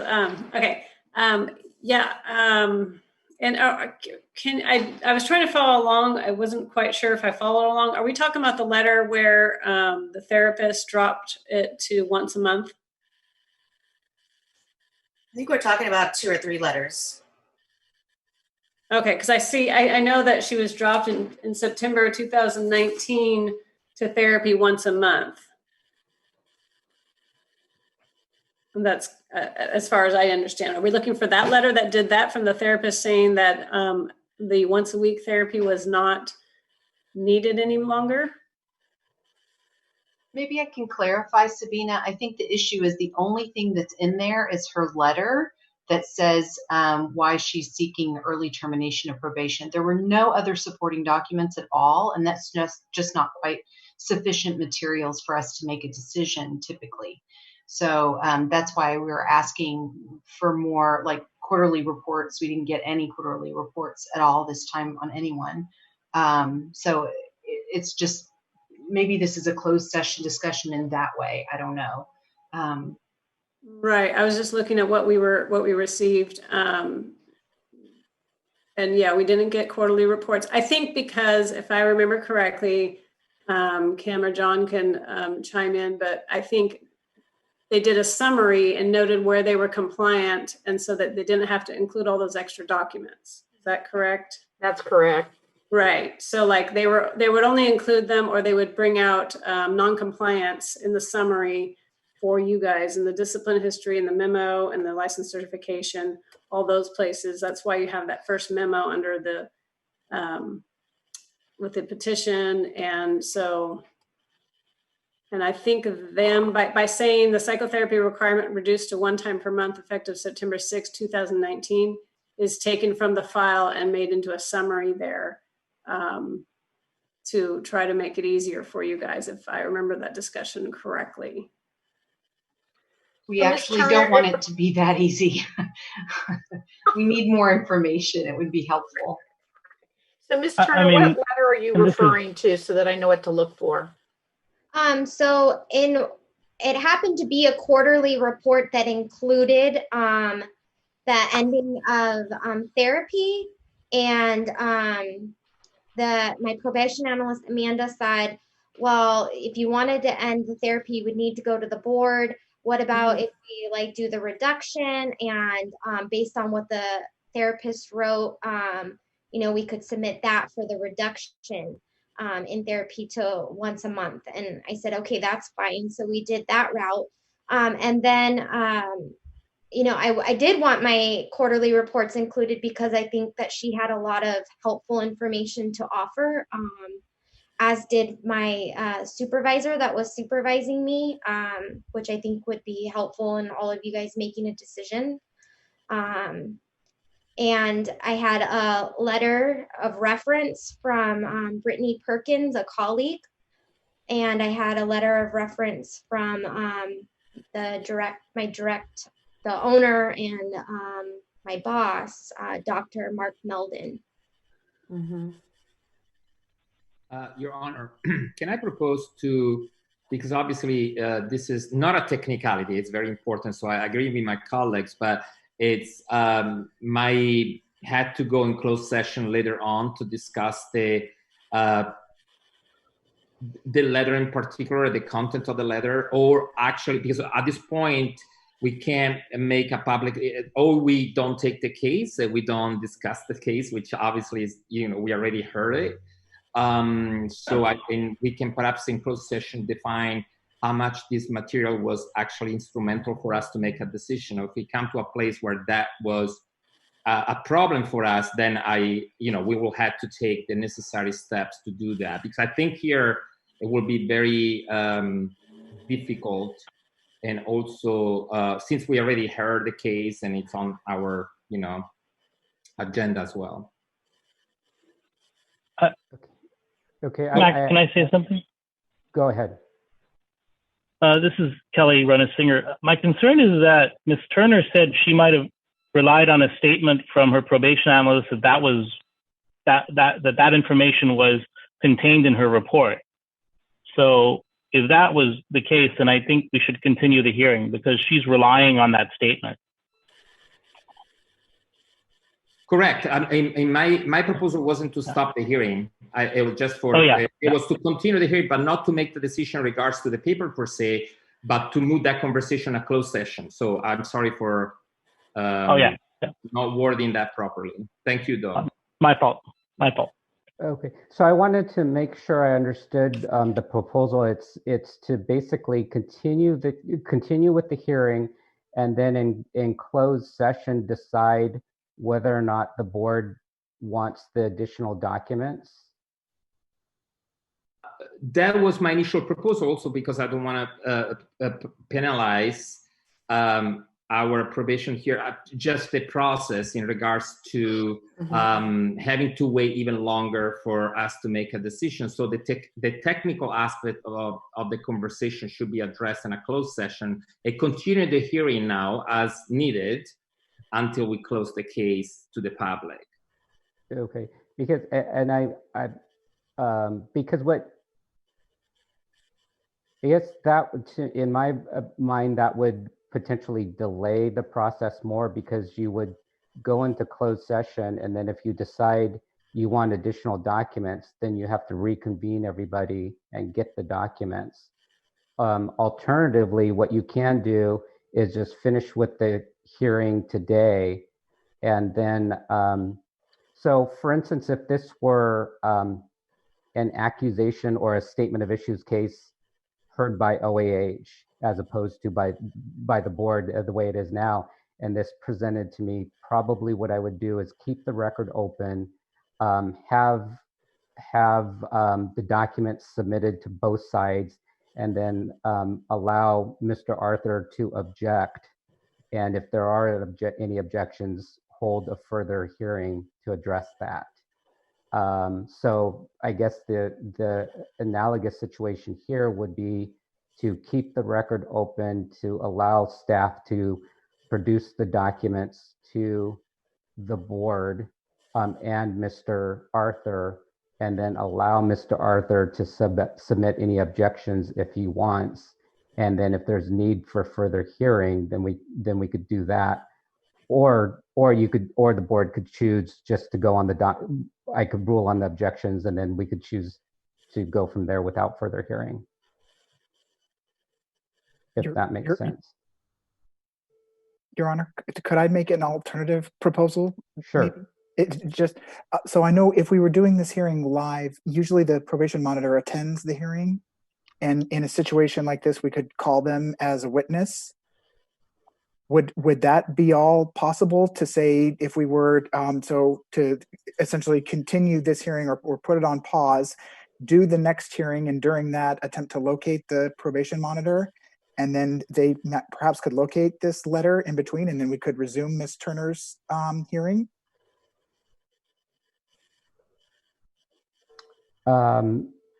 If the concern is only the testimony, then that would be potentially feasible.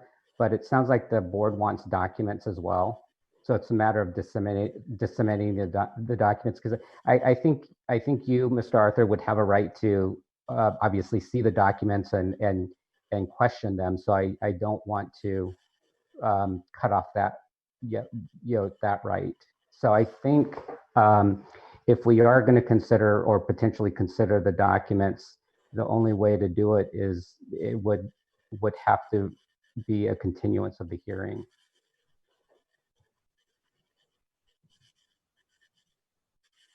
Wendy has a question.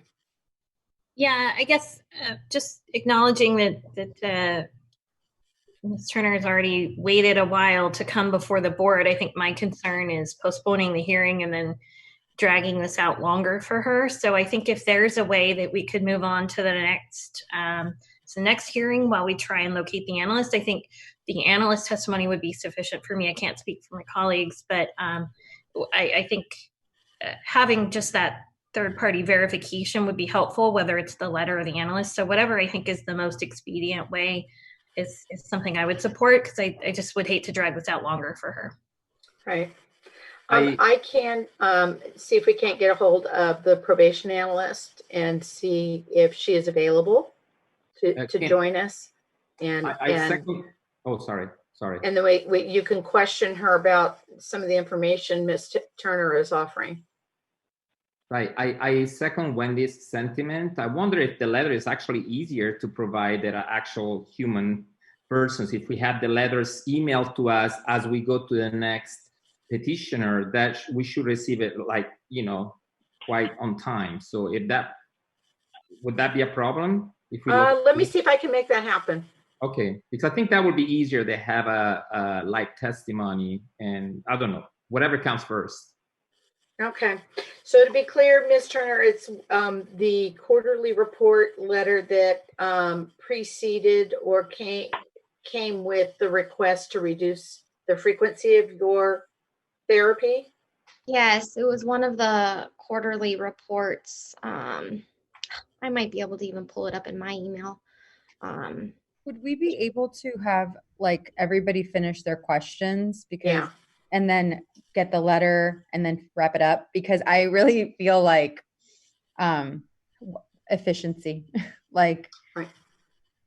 I'm going to jump off and go see if we can't find that documentation, and I will join you in a little bit. Okay, and before you leave, it's my understanding that Ms. Turner also wanted her quarterly reports and the letter from her owner/boss right as well. So it's more than just that one letter. Right. Well, they have the summary of the quarterly reports with them in a memo, but they're summaries. I mean, if there's no violations, that would have been in the memo, but I will see what we have available and who's in the office to give it to us. So I'll be back. So did I hear that also, that Ms. Turner also submitted some reference letters? So I don't think that's the most important, but, you know, if she submitted it and expected the board members to also, you know, have read it, you know, I think that would be, you know, if we're locating it, maybe just include it, you know, to be fair. Okay. Yeah, that was probably about a year ago that all of those were submitted. Right, right. So she was in the queue, and then we ran into what we ran into. So let me circle back, see what was there, and I'll jump back on. Thank you, Kim. Okay, so. All right. Well, thank you, Ms. Turner. We appreciate your, once again, your flexibility for that administrative snafu. And on behalf of the board, I'd like to apologize that we didn't have all the documents necessary to have this be a streamlined process today. But I am done with my questions, and I thank you for your forthrightness and your patience today. Thank you. Okay, Mr. Ranasinger, any questions?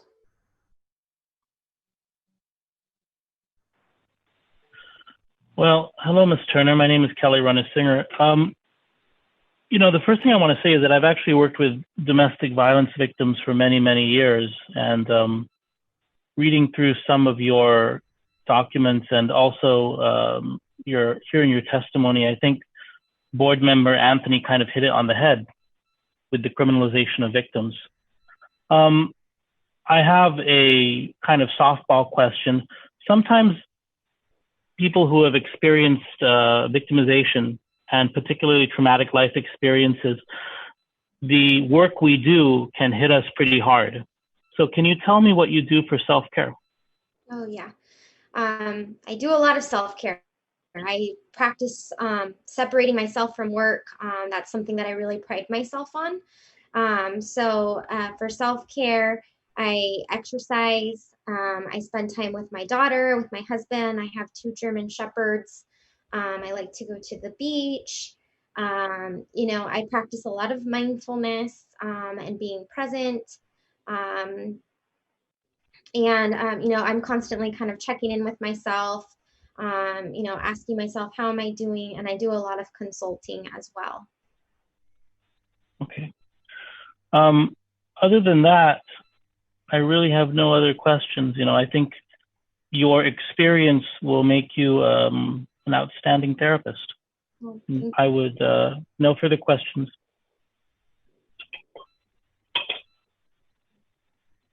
Mr. Sovek, any questions? Yes, I do have a few questions. And before I start with my questions, Ms. Turner, I just want to be really aware of any potential like power differential that might be feeling this conversation with me, both as a board member and as a male. So if any of my questions do feel that they are invasive in a way that you do not feel like answering, I want to give you full power to say, I choose not to answer that, and it will not influence my consideration. Okay. Okay. So with that said, let's go. So one of the questions I have is, just last year, you did get a modification. And I'm wondering, how do you feel that you've had this one modification, that if you continue on with the rest of your probation as written, how do you think it's going to affect you both personally and professionally? Well, personally and professionally, I think that I'll continue to hold on to a little bit of shame. As mentioned by one of the other board members, that's something that I could continue to work on, and I completely agree with that, and I'm aware of that. So even if my probation ended, I don't plan on stopping therapy. I've actually, just gotten a new therapist that I really like. So I'm looking forward to continuing working with her. So I would continue that to work on the shame. So I think that that's one of the ways that it would impact me in that sense, is that I won't fully be able to close out kind of what's happened, and until, I feel like this is all over. Does that answer your question, or do you want some more? Could you elucidate more on the professional side for me a little bit?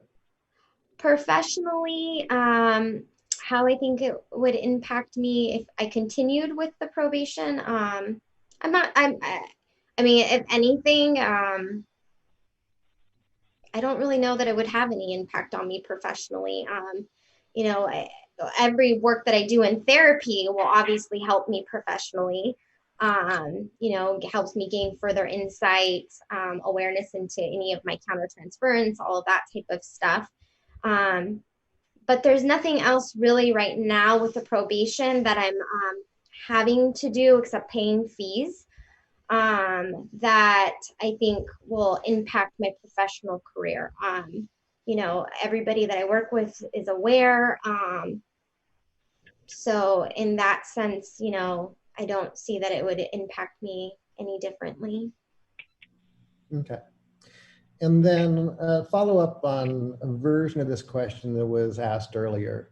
You had mentioned that your kind of jump into therapy was because it was a requirement for a certain number of hours during your grad program. Mm-hmm. In the process of your taking ownership of this time of your life and working through this experience, do you believe that you potentially would have considered therapy if it had not been required as part of your program? I think eventually, yes. Because, as you're going through the schooling and your stuff's kind of coming up and you're learning about stuff, and then you're going through your own personal relationships as well, I think eventually I would have gotten to a place where I would have felt comfortable reaching out and starting to, work on these things that were still, even if they were underlying, were still impacting me as an individual. I did a lot of cognitive behavioral therapy work, and now I love CBT.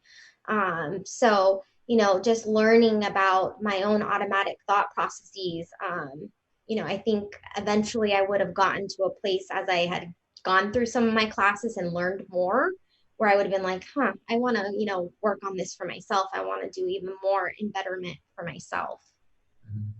Okay. Thank you so much. And that's all the questions I have. Ms. Strack, any questions? I don't have any questions. Thank you. Okay, I believe I've gone through all the board members, so I'll circle back to see if any other questions have come up since any of the members have asked their questions.